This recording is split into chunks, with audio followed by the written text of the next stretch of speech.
அஸ்ஸலாமு அலைக்கும் வரஹ்மத்துல்லாஹி வபரகாத்துஹு. அன்பிற்குரிய சகோதரர்களே, வாட்ஸ்அப் வழியாக கேட்கப்படுகிற கேள்விகளுக்குரிய பதில்களை நாம் தொடராக அறிந்து வருகிறோம். தற்பொழுது வந்திருக்கிற கேள்விகளுக்குரிய பதில்களை பார்க்கலாம். யாசின் திருவாரூர்ல இருந்து கேட்குறாங்க, ஒற்றுமையாக தௌஹீத் அடிப்படையில் இயங்கிக் கொண்டிருந்த ஒரு சிறிய ஜமாத்தில் இயக்க ரீதியாக மக்களை பிரித்து தனி பள்ளி உருவாக்கி கொண்டு செல்வது குறித்து மார்க்க அடிப்படையில் பதிலளிக்கவும். அந்த மாதிரியான பள்ளியில் தொழலாமா, பொருளாதாரம் இருக்கிறது என்பதற்காக இவ்வாறு செய்வது பெருமையில் சேருமா அப்படின்னு சொல்லி கேட்குறாங்க. பள்ளிகளை உருவாக்குறது அப்படிங்கிறத பொறுத்த வரைக்கும் தேவையின் அடிப்படையில் இருக்கணும். கருத்து முரண்பாடு அப்படின்ற அடிப்படையில் அல்லது வெறுமனே நீயா நானா அப்படிங்கிற அந்த ஈகோக்களின் அடிப்படையில் உண்டாக்குறதை ஏற்றுக்கொள்ளவே முடியாது. அதுலேயும் என்னால் முடியும், நான் செஞ்சு காட்டுறேன் பாரு அப்படிங்கிற மாதிரியான உணர்வுலாம் வந்துருச்சு அப்படின்னா அது உள்ளம் சம்மந்தப்பட்டது, மற்றவங்க தீர்மானிக்க முடியாது. யார் அதை செய்கிறாங்களோ அவங்களுக்கும் அல்லாவுக்கும் சம்மந்தப்பட்டது. அவங்க அந்த உணர்வில் இருக்கிறாங்களாங்கிறத நாம் அந்த எண்ணத்தில் தான் செஞ்சாருன்னு நம்ம சொல்ல முடியாதுல்ல. கல்வ அறிஞ்சவன் ரப்புல் ஆலமீன். அதனால ரப்பு அதை தீர்மானிப்பான். அந்த உணர்வும் அந்த சிந்தனையும் வந்துச்சுன்னு சொல்லி சொன்னால் அந்த மாதிரி ஆட்கள் அந்த மாதிரி நற்பணிகளை செய்யக்கூடாது. நல்ல பணி தான், ஆனால் அல்லாஹ்விடத்தில் அது ஒரு பெரிய தீமையாக மாறி போயிடும். நீ எதுக்கு கெட்டின, பேருக்கு கெட்டின, பெருமைக்கு கெட்டின, ஊர் மக்கள் உன்ட்ட நீ பள்ளியாசை கட்டின பெரிய ஆளுன்னு சொல்லணுன்றக்காண்டி கட்டின அப்படின்னு முகத்தில் நாளைக்கு அல்லாஹ் கசக்கி எரிஞ்சிருவான். அந்த மாதிரியான சிந்தனைகளுக்கு இடம் கொடுக்காம தேவையின் அடிப்படையில், நன்மையின் அடிப்படையில் ஒரு பள்ளியை உண்டாக்குறதுனால் கிடைக்கிற நன்மைகளை உணர்ந்து அல்லாஹ் மறுமையில் நமக்கு ஒரு பெரிய நன்மையை தருவான். அங்கே ஒரு சோனத்தில் மாளிகையை கட்டி தருவான். அந்த மார்க்கம் சொல்லி இருக்கிற அந்த நன்மைகளை எல்லாம் எதிர்பார்த்து செஞ்சாங்கன்னா உண்மையாக அது ஒரு பெரிய நல்ல காரியம். வேற முகஸ்துதிக்காக, உலக ஆதாய நோக்கங்களுக்காக, சின்ன சின்ன கருத்து முரண்களுக்காக எல்லாம் அந்த மாதிரியான ஒரு முடிவு எடுப்பது ஏற்புடையதில்லை. ஒன்று. ரெண்டாவது, இயக்க ரீதி எல்லாம் ஒன்றா இருக்கிறோம், இயக்க ரீதியாக பிரிக்கிறாங்க, பிரிஞ்சு போகிறாங்க. இயக்க ரீதியாக பிரிவினைகள் உண்டாகிறதுங்கிறது அது ஒன்றும் பிழை, குற்றம்லாம் சொல்ல முடியாது. இயக்கம் பல இயக்கங்களாக பிரிந்து கொண்டே போகிறதுங்கிறது அதை குறைபேசி கொண்டு அதில் தான் சிக்கல்கள் உண்டாகிறது. இப்போ புதிய புதிய இயக்கங்களோ அங்கங்கே பிரிவுகளோ அது மார்க் அடிப்படையில் அது குற்றம் இல்லை. அது நிறைய உண்டாகலாம். அதன் வழியாக சமூகத்துக்கு நிறைய நன்மைகள் கிடைக்கும். ஒரு அமைப்பு இருந்தால் இப்போ நம்ம இந்த தமிழ்நாட்டில் எவ்வளவு முஸ்லீம்கள் இருக்கிறோம், நம்முடைய தேவைகளை பூர்த்தி செய்து கொள்ளக்கூடிய அளவுக்கு எல்லா பிரச்சனைகளையும் தீர்க்கிற அளவுக்கு இயக்கங்கள் இருக்குதானா? அப்படியெல்லாம் இல்லை. இயக்கங்களுடைய எண்ணிக்கை கம்மியாக தான் இருக்கிறது. நம்ம என்ன பார்க்குறோம்னு கேட்டால் நிறைய இருக்குன்றது. இந்த நிறைய இருக்கிறது நம்முடைய தேவைகள் எல்லாம் பூர்த்தி பண்ணிட்டா, கல்வி தேவைகள் எல்லாம் பூர்த்தி ஆகிடுச்சா, அரசியல் தேவைகள்லாம் பூர்த்தி ஆகிடுச்சா, மார்க்க ரீதியான விஷயங்களை கற்றுக் கொடுக்கிற தேவைகள்லாம் பூர்த்தி ஆகிடுச்சா, ஆரோக்கியத்தை பற்றி சமுதாயத்தை முன்னெடுத்து வழிநடத்தக்கூடிய தேவைகள், இது எல்லாத்துக்குமே தேவைகள் இருக்கு. எல்லாத்துக்குமே ஒன்று ஒரு சின்ன வட்டத்தில் தான் இருக்கிறாங்க. மொத்த சமூகத்தையும் உள்ளடக்கிற அளவுக்கு, பிரதிநிதித்துவப்படுத்துகிற அளவுக்கு எல்லாரும் போய் மார்க்கம்னா அவங்கள்ட்ட தான், அரசியல்னா இவங்க தான், கல்வி தான் இவங்க, எல்லாரையும் உள்ளடக்கிய மாதிரி சூழல்லாம் இல்லை. அப்போ அந்தந்த பகுதி வாரியாக மக்கள் அப்படியான ஒரு எண்ணத்தில், நல்ல நோக்கத்தில் நம்ம பகுதி மக்களுக்கு நம்ம கொண்டு போய் சேர்ப்போம். அங்கெல்லாம் பேசப்படுது, வேறு வேறு ஊர்களில் அந்த செயல்பாடுகள்லாம் இருக்குது. என்னதான் சமூக வலைதளங்கள் வந்தாலும், இணையதளம் வந்தாலும், இன்னும் நம்ம பகுதியில் இது சம்பந்தமாக விழிப்புணர்வு இல்லை என்பதற்காக வேண்டி அவங்க அந்த பகுதி மக்களுடைய முன்னேற்றத்துக்காக வேண்டி உன்னை கட்டமைச்சு அதுக்காக வேண்டி ஒரு காரியத்தை செயல்படுத்தி மக்கள்கிட்ட கொண்டு போய் பிரச்சாரம் பண்ணாங்கன்னா ஓகே தான். ஆனால் சிக்கல் எங்கே வருது, மன வருத்தங்களும் பிரச்சனைகள் எங்கே வருதுன்னு கேட்டால், இந்த இயக்கம் அது ஒரு நல்ல நோக்கத்தை உண்டாக்கி அதில் செயல்படுறதை தாண்டி தங்களை புனிதமானவர்களாக காட்டிக்கொள்வதற்காக பிறர் மீது புழுதி வாரி தூற்றுகிற வேலையை செய்யும் பொழுதுதான் அப்பந்தான் சிக்கல் வருகிறது. அந்த மாதிரி காரியங்களை விட்டு விலகிக்கிட்டு ஒரு நற்பணிகளை முன்னெடுத்தாங்கன்னு சொன்னால் கண்டிப்பாக அதற்குரிய நற்கூலியை அல்லாஹ்விடத்தில் அவங்க பெற்றுக்கொள்வாங்க. இல்லைன்னு சொன்னால் அவங்க சமூகத்தை பிளவுபடுத்திய குற்றவாளிகளாக வேற மாதிரி அல்லாஹ் எப்படி அதை பார்க்கணுமோ அது மாதிரி அல்லாஹ் அதை பார்ப்பாங்கிறது புரிந்து கொள்ள வேண்டும். அடுத்து அப்துல் ரஹ்மான் அப்படிங்கிறவங்க கேட்குறாங்க, ஆனால் ஊர் எங்கன்னு தெரியல. அல்லாஹ்வுக்கு நன்றி செலுத்தும் விதமாக நஃபில் நோன்புகள் நோற்கலாமா அப்படின்னு சொல்லி கேட்குறாங்க. தாராளமாக நோக்கலாம். அல்லாஹ் நமக்கு நிறைய உதவிகள் செய்து கொண்டே இருக்கிறான். அவன் இட்டிருக்கிற கடமைகளை தாண்டி நாம் செய்ய வேண்டிய தேவை இருக்கிறது. ஆனால் நம்முடைய பலகீனத்தின் காரணமாகவும், இயலாமையின் காரணமாகவும், சூழ்நிலையின் காரணமாகவும் நாம் அந்த கடமைகள் நிறைவேற்றுறதுலே பல நேரத்தில் குறை வச்சிடறோம். ஆனால் கடமைகளே போதாது, இன்னும் அதை தாண்டி செய்யணும். ஏன்னா மறுமையில் கடமைகளை எல்லாம் கரெக்டாக செஞ்சியா நல்லா விசாரிக்கும் போது அதில் ஏற்பட்டிருக்கிற குறைபாடுகளை, கடமை அல்லாத செயல்பாடுகளில் என்னென்ன இபாதத்துகளை செஞ்சுருக்கிறாங்க, நற்காரியங்களை செஞ்சு, இப்போ தொழுகை எடுக்கிறான், தொழுகை எடுத்து விசாரிக்கும் போது தொழுகையில் பரலான தொழுகைகளில் குறைபாடுகள் இருக்கும் பொழுது சுன்னத்தான நஃபினால தொழுகைகளை எடுத்து அல்லாஹ் அதில் உள்ள குறைகளை சமப்படுத்துவான் என்று ரசூல் ஸல்லல்லாஹு அலைஹி வஸல்லம் சொல்கிறாங்க. அப்போ கூடுதலான நன்றி செலுத்துகிற அடிப்படையில் நஃபிலான நோன்புகள் நோற்பது என்பதும் மார்க்கத்தில் உள்ளது தான். அது வழிகாட்டி தரப்பட்டிருக்கிறது. குர்ஆனே கூட அது சொல்கிறது. நோன்பை பற்றிய சட்டங்களை சொல்லிக்கிட்டே வர்ற அல்லாஹ் நோன்பு நோக்கணும், அதில் விதிவிலக்குகள் என்ன, நோயாளிகள் வேறு நாட்களில் வைக்கலாம், அந்த மாதிரிலாம் பேசிக்கிட்டே வந்துட்டு ஃபமன் தத்தவ்வா ஹைரன் ஃபஹுவ ஹைருல்லா, இது அல்லாமல் மேலதிகமாக யார் நன்மைகளை செய்கிறாரோ அவருக்கு அந்த அந்த நன்மைகளுக்குரிய அவர் பெற்றுக்கொள்வார் அப்படிங்கிற மாதிரி அல்லாஹ் சொல்லி காட்டுறான். அப்போ அதனால மேலதிகமான நோன்புகளை வைப்பது என்பது மார்க்கம் ஏற்றுக்கொள்ளக்கூடிய ஒரு வழிமுறை தான். இன்னும் சொல்ல போனால் இந்த மாதிரி மேலதிகமான காரியங்கள் அல்லாஹ்விடத்தில் நம்மளை நெருக்கிக்கிட்டே இருக்கும். இன்னும் அல்லாஹ் குர்ஆன்ல வேற ஒரு இடத்துல சொல்றான், யா அய்யுஹல்லதீன ஆமனு தக்குல்லா, முமின்களே அல்லாஹ்வை அஞ்சுங்க, வபுத்தகு இலைஹில் வசீலா, அவன் பக்கம் நீங்க வசீலாவை தேடிக்குங்க. வசீலான என்ன, அல்லாஹ்வின் பக்கம் நெருங்குவதற்கு நம்மை நெருக்கி வைக்கிற துணை சாதனங்கள், இதெல்லாம் தான் துணை சாதனம். உபரியான தொழுகைகள், உபரியான தர்மங்கள், உபரியான நோன்புகள், இது எல்லாமே அல்லாஹ்விடத்துல நம்மை நெருக்கி வைக்கக்கூடிய வசீலாக்கள், துணை சாதனங்கள் தான்.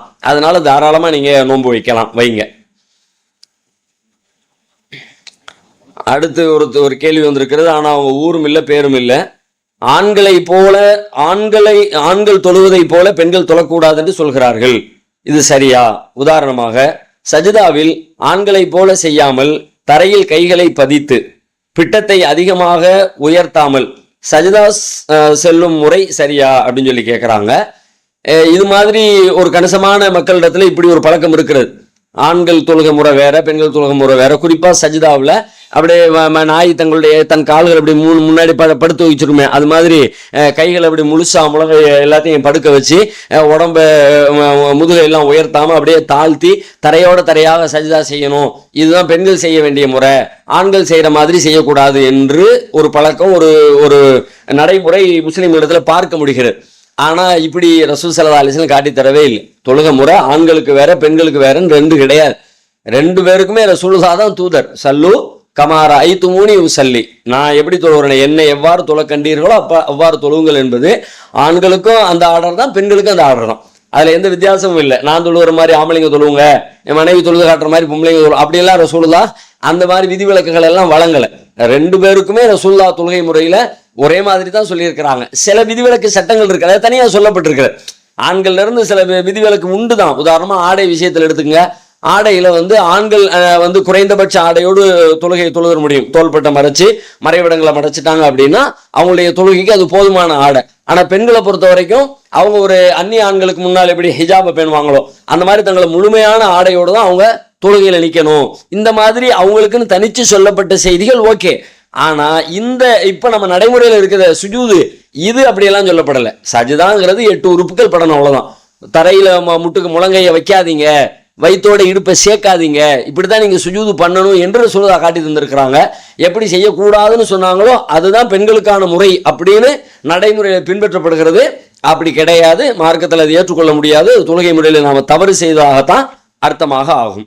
முகம்மது மதுரையிலிருந்து கேட்கிறாங்க, நான் வேலை பார்க்கும் இடத்தில் மாத வருமானத்திலிருந்து PF என்பதற்கு சிறிது தொகையை பிடித்தம் செய்து நிறுவனத்தின் சார்பிலும் சிறிது தொகையை அதில் இட்டு 60 வயது கழிந்த பின் மாதம் அதை கொடுக்கிறார்கள், இதை வாங்கி கொள்ளலாமா அப்படின்னு சொல்லி கேட்கிறாங்க. தாராளமா வாங்கிக்கலாம்.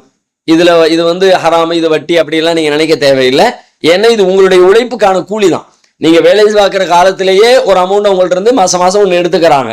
அதுக்கு பிறகு நிறுவனத்தின் சார்பில் வேலையிலிருந்து நீங்கள் ஓய்வு பெற்றதுக்கு பிறகு நிறுவனத்தின் சார்பில் ஒரு அமௌண்ட்டை போட்டு ரெண்டையும் உங்களுக்கு மாதாந்திரமா உங்களுக்கு தர்றாங்களே தவிர இது வட்டியின் அடிப்படையில் தீர்மானிக்கப்படுற விஷயம் இல்லை. உங்களுடைய உழைப்புக்கான கூலி தான். வேற வகையில உங்களுடைய பிற்கால சேமிப்புக்காக வேண்டி அவங்க கொஞ்சத்தை சேமிச்சு வச்சு உங்களுக்கு தர்றாங்க. தாராளமா பெற்றுக்கொள்ளலாம், இதில் எந்த தடையும் இல்லை.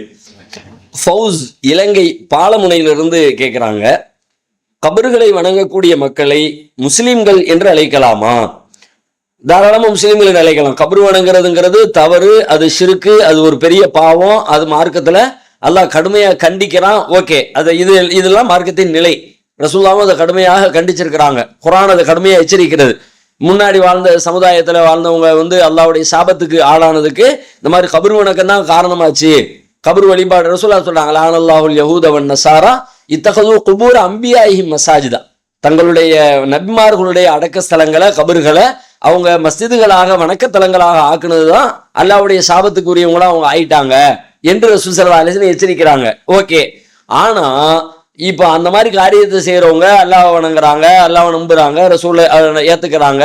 இப்படிப்பட்ட நிலையில இருக்கிறவங்கள நாம முஸ்லிம்னு சொல்லலாமான்னு கேட்டா தாராளமா முஸ்லிம்னு சொல்லலாம்.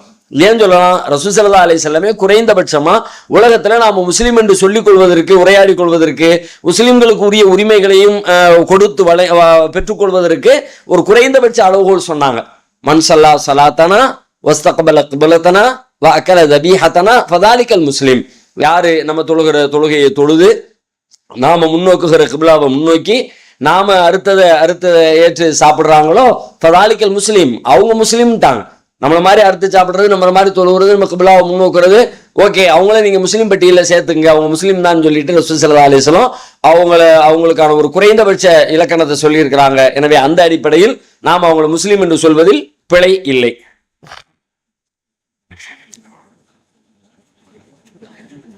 முஸ்னி ஸ்ரீலங்கால இருந்து கேட்கிறாங்க, மயான பூமியோடு அமைந்திருக்கும் பள்ளியில் தனியாகவோ ஜமாத்தாகவோ தொழுவது கூடுமா அப்படின்னு சொல்லி கேட்குறாங்க. கபிரிஸ்தானோடு சேர்ந்திருக்கிற பள்ளியாசல்ல தொழலாமா? தாராளமாக தொழலாம், ஒன்றும் தவறு இல்லை. ஏன் இந்த கேள்வி கேட்குறாங்கன்னா, கபிரிஸ்தான்ல தொழுவதற்கு தடை இருக்கிறது. கபரில் நம்ம தொழக்கூடாத இடங்களுடைய பட்டியல் நீங்கள் எடுத்தீங்கன்னா, ஒரு ஒட்டக தொழுமிடத்துல தொழாதீங்க, அசுத்தமான இடத்துல தொழாதீங்க, அந்த பட்டியலில் கபிரிஸ்தானும் இருக்கிறது. அடக்க ஸ்தலத்திலையும் தொழக்கூடாது. இப்போ அடக்க ஸ்தலத்தில் ஒரு பள்ளிவாசல் கட்டுறதா இருந்தால் ஏற்கனவே அங்கே இருக்கிற அந்த அடங்கப்பட்ட ஜனாசாக்களுடைய உடல்களில் உள்ள மிச்சம் மிஞ்சாடி எதுவும் இருந்துச்சுன்னா அதையெல்லாம் எடுத்து வேறு இடத்துல வச்சுட்டு தான் பள்ளிவாசலே கட்டணும் என்கிற அளவிற்கு மார்க்கம் சொல்கிறது. மஸ்ஜித் நபவி கூட அப்படிதான் ரசூலுல்லாஹ் கட்டினாங்க. ஏற்கனவே அங்கே சில கபறுகள் இருந்துச்சு, அதை தோண்டி அந்த எலும்புகளை எல்லாம் எடுத்து வேறு இடத்துல அடக்கம் பண்ணிட்டு அதுக்கப்புறம் தான் ரசூலுல்லாஹ் மஸ்ஜித் நபவி கூட கட்டினாங்கன்னு நம்ம பார்க்குறோம். அப்போ கபிரிஸ்தானில் தொழக்கூடாதுன்னு இருக்குது. இப்போ கபிரிஸ்தான்லேயே பள்ளியாசை கட்டி வச்சிருக்காங்க. எப்படி கபிரிஸ்தானா கபரு அப்படியே கபருக்கு முன்னாடியே போய் நின்று நம்ம தொழுகிறோம், அதுக்கு நமக்கும் இடையில எந்த தடையும் இல்லை, திரையும் இல்லை, வேறுபாடும் இல்லை அப்படின்னா நம்ம தொழக்கூடாது. ஆனால் கபிரிஸ்தான் இருக்கிறது, இது வந்து அடக்கஸ்தலம் இருக்கிறது, மயான பூமி. ஆனாலும் இது அதுல இருந்து கொஞ்சம் தள்ளி இருக்குது, அதுக்கும் இதுக்கும் வேறுபாடு இருக்குது. இந்த இடம் வேற, அந்த இடம் வேறன்னு பிரிச்சு காட்டுற மாதிரியான எல்லைகளோ, எல்லை வரையறைகளோ, அல்லது இடைவெளிகளோ, அல்லது தடுப்புகளோ அந்த மாதிரி இருக்கும் பட்சத்துல அது குற்றமாகாது.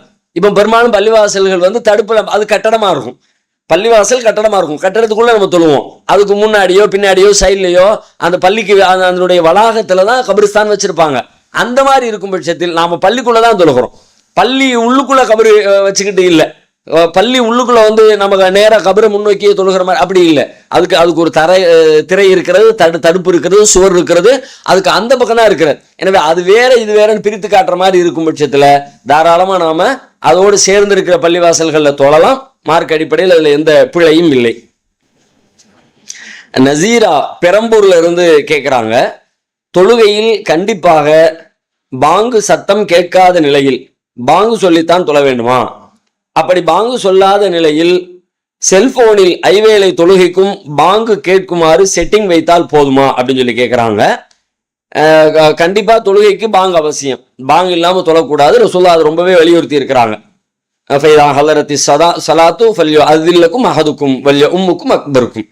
தொழுகைக்குரிய நேரம் வந்துருச்சுன்னு சொல்லி சொன்னா உங்களை ஒருத்தர் பாங்கு சொல்லட்டும், உங்களை பெரியவங்க தொழுகை நடத்தட்டும், இமாமத்து செய்யட்டும் அப்படின்னு ரசூல் ஸல்லல்லாஹு அலைஹி வஸல்லம் சொல்றாங்க.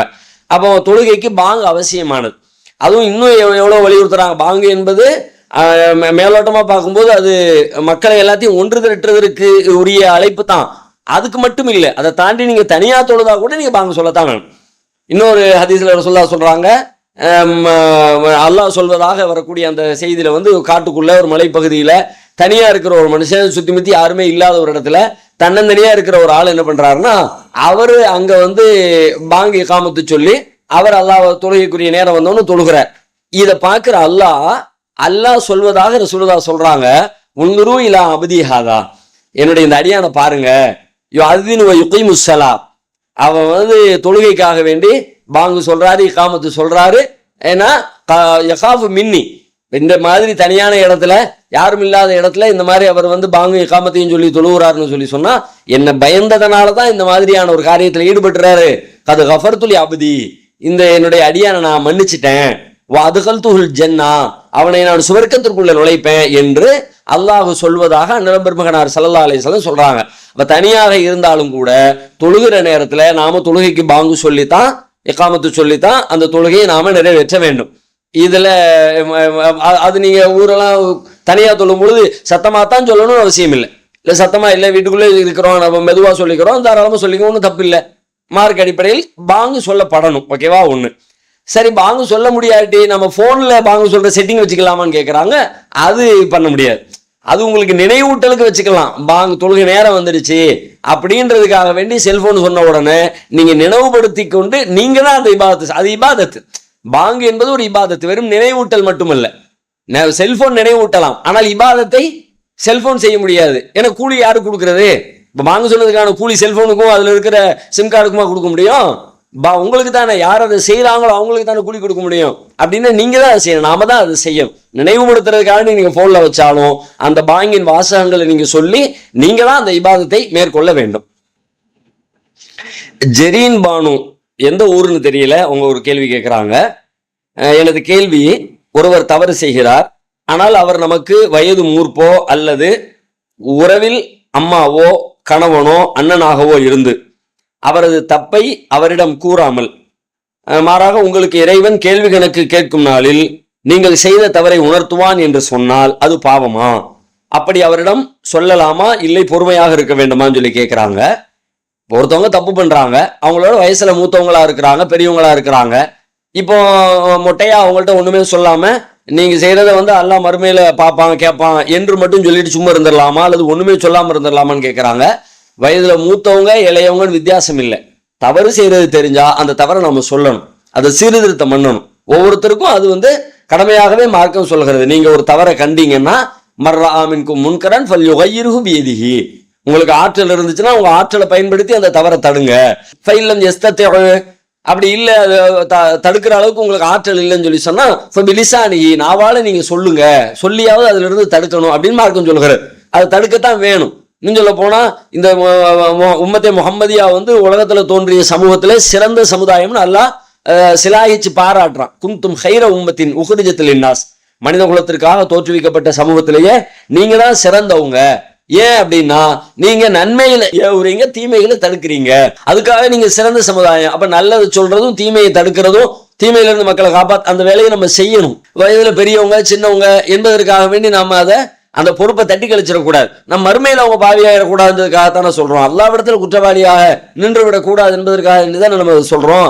அதை நாம சொல்லணும். பெரியவங்களா இருந்தா கண்ணியமா, ரொம்ப மென்மையான சொற்கள்ல, ரொம்ப பரிவான சொற்கள்ல, அந்த மாதிரி சின்ன பிள்ளைங்கள்ட்ட சொல்ற மாதிரி வயதுல கம்மியானவங்கள்ட்ட பேசுற மாதிரி ரொம்ப உரிமையோடு பேசிட முடியாது. ரொம்ப ஏதோ ஒரு வகையில அதை நம்ம அவங்களுக்கு உணர்த்தி, சில நேரத்தில் அறியாமையில் கூட செய்யலாம்.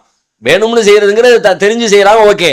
அதை தாண்டி அறியாமையில செய்யும் போது நீங்க அறிவு கொடுத்தீங்க, அவங்களுக்கு நினைவூட்டினீங்கன்னா, ஓ ஆமா நம்ம தப்பு பண்றது செய்யக்கூடாதுதான் அப்படின்னு சொல்லிட்டு அவங்க விலகி கொள்வதற்கான வாய்ப்பு இருக்கிறது. அவங்க உங்களை விட பெரிய அறிவாளிகளாக கூட இருக்கலாம், மார்க்கம் பேசுறவங்களா, எல்லாத்துக்கும் அது தேவை இருக்கிறது. எல்லாவற்றுக்கும் எல்லாரிடமும் பிழை இருக்கிறது, எல்லாரிடமும் தவறுகள் நேரும். அப்படி நேரும் போது அருகில் இருக்கிறவங்க அதை சுட்டி காட்டவும் சீர்திருத்தவும் கடமைப்பட்டு இருக்கிறாங்க. பல நேரங்களில் அவரே நம்மளை விட பெரிய ஆளு, எல்லாம் தெரியும், அவரு தெரிஞ்சுக்கிட்டே செஞ்சாலும் சீர்திருத்தம் அவசியம் தானே. உண்மையை சத்தியத்தை கொண்டும் பொறுமையை கொண்டும் ஒருத்தருக்கு ஒருத்தர் நீங்க உபதேசம் பண்ணணுங்கிறான்ல. கண்டிப்பா உபதேசம் எல்லாருக்கும் தேவைப்படுகிறது. அவங்க பெரிய வயது முதிர்ந்தவர்களாகவும் அனுபவசாலிகளாகவும் அறிவாளிகளாகவும் இருந்தாலும் அவர்களுக்கும் அது மாதிரியான உபதேசங்கள் அவசியமானது என்றுதான் மார்க் நமக்கு சொல்லி காட்டுகிறது. அதனால நீங்க கண்டுக்காம இருக்கிறதோ அல்லது மொட்டையா அல்லாஹ் பாப்பான்ற மாதிரி சொல்லிக்கிட்டு சும்மா அதெல்லாம் இருக்கக்கூடாது. நீங்க சொல்லுங்க, அதை அவங்க ஏற்கிறாங்க மறுக்கிறாங்க ரெண்டாவது பட்சம், அது அவங்களுக்கு அல்லாஹ் நீங்க சொல்ல வேண்டிய கடமை நீங்க செஞ்சீங்களான்னு உங்களை நோக்கி கேள்வி வரும். அதனால சொல்லாம இருக்கிறது ஏற்புடையதில்லை, கண்டிப்பா நீங்க சொல்லித்தான் ஆகணும். தீன் திருச்சியில இருந்து கேட்கிறாங்க, ஜும்மாவுடைய தொழுகையில் 2வது ரக்காத்தில் ஒரு சுஜூது செய்து இமாம் மறதியாக சலாம் கொடுத்து விட்டு பின்னர் யாரும் அதனை தெரிவிக்காவிட்டால் அதை எப்படி பூர்த்தி செய்வது, அந்த தொழுகை ஏற்றுக்கொள்ளப்படுமா அப்படின்னு சொல்லி கேட்கிறாங்க. மறதியா ஒரு சஜிதாவை விட்டுட்டாங்க, இமாமு விட்டுட்டு தொழுகை முடிஞ்சிருச்சு, எல்லாரும் தொழுதுட்டு போயிட்டாங்க. இப்ப என்ன பண்றது? ஒண்ணும் பண்ண முடியாது, அவ்வளவுதான். தெரியாது, அறியாம நடந்துச்சு, மறதியா நடந்துருச்சு அப்படின்னா அதை சுட்டி காட்டினாலும் சொன்னாலும் தானே சரி பண்ண முடியும். சுட்டி யாருமே ஒண்ணுமே சொல்லலை கேட்கலன்னு சொல்லி சொன்னா அப்ப எல்லாருமே அறியாமையில இருந்தா அது ஒரு வகை. ஆனா அப்படி இருக்க வாய்ப்பு இல்லை. அதாவது ஒருத்தருக்கு நினைவு இருக்கத்தானே செய்யும், அவங்க சொல்லணும். அந்த மாதிரி ஆட்கள் சொல்லாம இருக்கிறது பிள்ளை. சில நேரத்தில் அவங்களுக்கு ஒரு டவுட்ல சொல்லாம இருந்துருவாங்க. மற்றவங்களாம் ஒன்றும் சொல்ல காணுமே, நம்ம மட்டும் சொல்லி அப்ப நம்ம தப்பா சொல்லிடுவோமோ, சந்தேகத்தை வெளிப்படுத்த வேண்டியதான். ஒருவேளை அவர் பிள்ளையா சொன்னார்னா மற்றவங்க இல்லப்பா கரெக்ட் தான் சொல்லி சொல்லிட்டா ஓகே. இல்ல தப்புதான் நடந்திருக்குங்கிறத மத்தவங்க ஊர்ஜிதப்படுத்தினாங்கன்னா பரிகாரம் செய்யலாம்ல. பரிகாரம் இருக்கிறது, அதுக்கான பரிகாரங்களை மார்க்கம் சொல்கிறது. அதுக்கு சஜிதா சகு இது மாதிரியான தொழுகையில சில விஷயங்களை விட்டுட்டோம்னு சொல்லி சொன்னா மறதிக்காக சஜிதா பண்ணி செஞ்ச தவற சரி பண்றதுக்கான வாய்ப்பு மார்க்கத்தில் இருக்கிறது. சொன்னா தானே முடியும், சொல்லல எல்லாம் அப்படி எப்படி போயாச்சுன்னா ரசூல்லாவே மறந்து செஞ்சாங்க. தொழுகையை ஒரு தடவை 4 ரக்காத்துக்கு பதிலாக குறைச்சு தொழுதுட்டாங்க. தொழுகை எல்லாம் எந்திரிச்சு போயாச்சு, ரசூலா எந்திரிச்சு போயிட்டாங்க, மக்கள் எல்லாம் எந்திரிச்சு பழையா சொல்லிட்டு போய்கிட்டே இருக்கிறாங்க. அப்போ ஒருத்தர் வர்றாரு, ஹதீஸ்ல பாக்குறோம், துல் எதைன் அப்படின்னு சொல்லப்படுற ஒருத்தர் அவர் கேட்கிறாரு, குஸ்ஸிலத்தி ஸலாத்து அம் நஸீத யா ரசூலல்லாஹ், அல்லாஹ்வுடைய தூதரே தொழுகை சுருக்கப்பட்டுருச்சா அல்லது நீங்க மறந்துட்டீங்களான்னு கேட்கிறாங்க. அப்ப ரசூலுல்லாஹ் சொல்றாங்க, தொழுகை சுருக்கப்படவும் இல்லை நான் மறக்கவும் இல்லை, என்ன அப்படிங்கிறாங்க. இல்ல ரெண்டுல ஏதாவது ஒண்ணு அல்லாஹ்வுடைய சட்டம் நீங்க தொழுகையை சுருக்கி இருக்கணும், மறந்துட்டீங்க தொழுகையை ரக்காத்தை விட்டுட்டீங்க குறைச்சிட்டீங்க அப்படின்னு அவரு வலியுறுத்துறாரு. உடனே சொல்ல மத்த சஹாபாக்கள்கிட்ட கேட்கிறாங்க, ஆமா நீங்க குறையாதான் தொலை வச்சீங்க, ரக்காத்தை விட்டுட்டீங்க. திரும்ப போய் விடுபட்டு போன ரக்காத்தை தொலை வைக்கிறாங்க, சலாம் கொடுக்குறாங்க. சலாம் கொடுத்த பிறகு 2 சஜிதா செய்து மீண்டும் சலாம் கொடுக்கிறார்கள். தாம் செய்த பிழைக்காக தவறுக்காக ரசூலுல்லாஹ் இந்த மாதிரி பரிகாரம் செஞ்சாங்கன்னு. இந்த மாதிரி பரிகாரம் மார்க்கத்தில் சொல்லப்பட்டிருக்கிறது. சொன்னால் நினைவுபடுத்தினால் தானே முடியும், இல்லாட்டி முடிஞ்சு போயிட்டாங்க, எல்லாரும் போயாச்சு, நாளாயிடுச்சுன்னா அவ்வளவுதான், மன்னிப்பு கேட்டுக்க வேண்டியதான். அல்லாஹ் இடத்துல மன்னிப்பு கேட்பதை தவிர யாராவது ஒருத்தருக்கு ஒருத்தருக்கு அது மாதிரி தெரியுது மாதிரி வந்துட்டோம் வச்சுட்டோம் சொல்லி சொன்னா ஒன்னும் பண்ணுவதற்கான மாற்று வழிகள் ஒண்ணுமே இல்ல. மன்னிப்பு கேட்டுட்டு போறதை தவிர அதுக்கு வேற எந்த பரிகாரமும் இல்லை.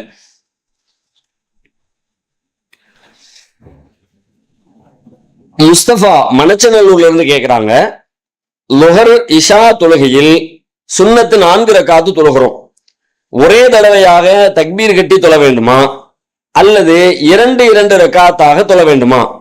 அதே போல 4 ரக்காத்துக்கும் அல்ஃபாத்திஹாவும் துணை சூறாவும் ஓத வேண்டுமா அல்லது ஃபர்து தொழுகை போல 3-4 ரக்காத்துக்கு அல்ஃபாத்திஹா சூறா மட்டும் ஓதினால் போதுமா? 2 கேள்வி கேட்கிறாங்க. முதல்ல என்ன கேட்கிறாங்கன்னா, 4 ரக்காத் தொழுகிறோம், ஒரே தக்பீர்ல ஒரே சலாம்ல 4யும் சுன்னத்தான தொழுகையை கேட்கிறாங்க. 4 ரக்காத்து சுன்னத் தொழுவும் பொழுது ஒரே சலாம்ல 4 ரக்காத்தை முடிக்கிறதா அல்லது 2 தடவை சலாம் கொடுத்து அப்படி 4 ரக்காத்தை முடிக்கணுமா அப்படின்னு சொல்லி கேட்கிறாங்க. இரவு தொழுகையில சம்பந்தமா வருது, அதை நம்ம தவறாக விளங்கி கொண்டு 2 தான் எல்லா தொழுகையும் தொழுகணும்னு சில பேர் சொல்றாங்க. அது தவறான புரிதல்.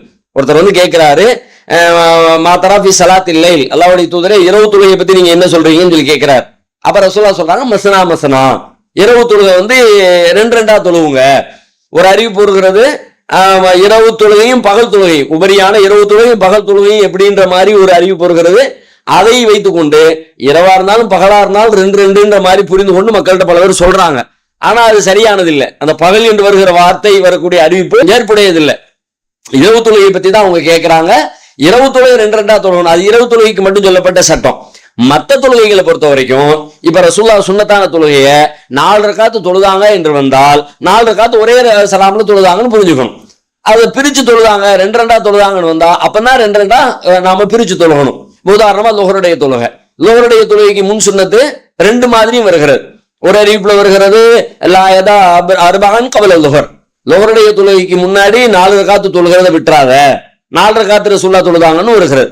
இன்னொரு அறிவிப்புல என்ன வருகிறது, நபி ஸல்லல்லாஹு அலைஹி வஸல்லம் லுஹருக்கு முன்னால் 2 ரக்காத்துகள் தொழுதாங்க அப்படின்னு வருகிறது. அப்ப 2 ரக்காத்து தொழுது சலாம் கொடுத்தா 2 ஓகே. 4 ரக்காத்து தொழுது இருக்கிறாங்களே, இப்ப நம்ம 4 ரக்காத்து சுன்னத் தொழுவோம் நீங்க முடிவெடுத்தா 4ஐயும் ஒரே சலாம்ல முடிச்சிட வேண்டியதான். ஏன்னா 4 ரக்காத்து தொழுதாங்கன்னா 4 ரக்காத்து அவ்வளவுதான், ஒரே சலாம்ல முடிக்கிறதா அதுக்கான பொருள் ஒண்ணு. அசர் தொழுகைக்கு ரசூலுல்லாஹ் 4 தொழுதாங்கன்னு வருகிறது. இந்த அசர் தொழுகைக்கு 4 வரும்பொழுது எப்படி வருதுன்னு கேட்டா அதுல பிரிச்சு சொல்லப்படுகிறது. எப்படி பிரிச்சு சொல்லப்படுகிறது, நபி ஸல்லல்லாஹு அலைஹி வஸல்லம் இது மாதிரி அசருடைய தொழுகைக்கு முன்னாடி கான நபி ஸல்லல்லாஹு அலைஹி வஸல்லம் யுஸல்லி கபுல் அஸ்ரி, அசருக்கு முன்னாடி ரசூல் ஸல்லல்லாஹு அலைஹி வஸல்லம் 4 ரக்காத்தின் 4 ரக்காத்துகள் தொழுதாங்க. ஆனா யஃசிலு பைனஹுன்ன பித்தஸ்லீம், அத சலாம கொண்டு 2 பிரிச்சுட்டாங்கன்னு வருகிறது.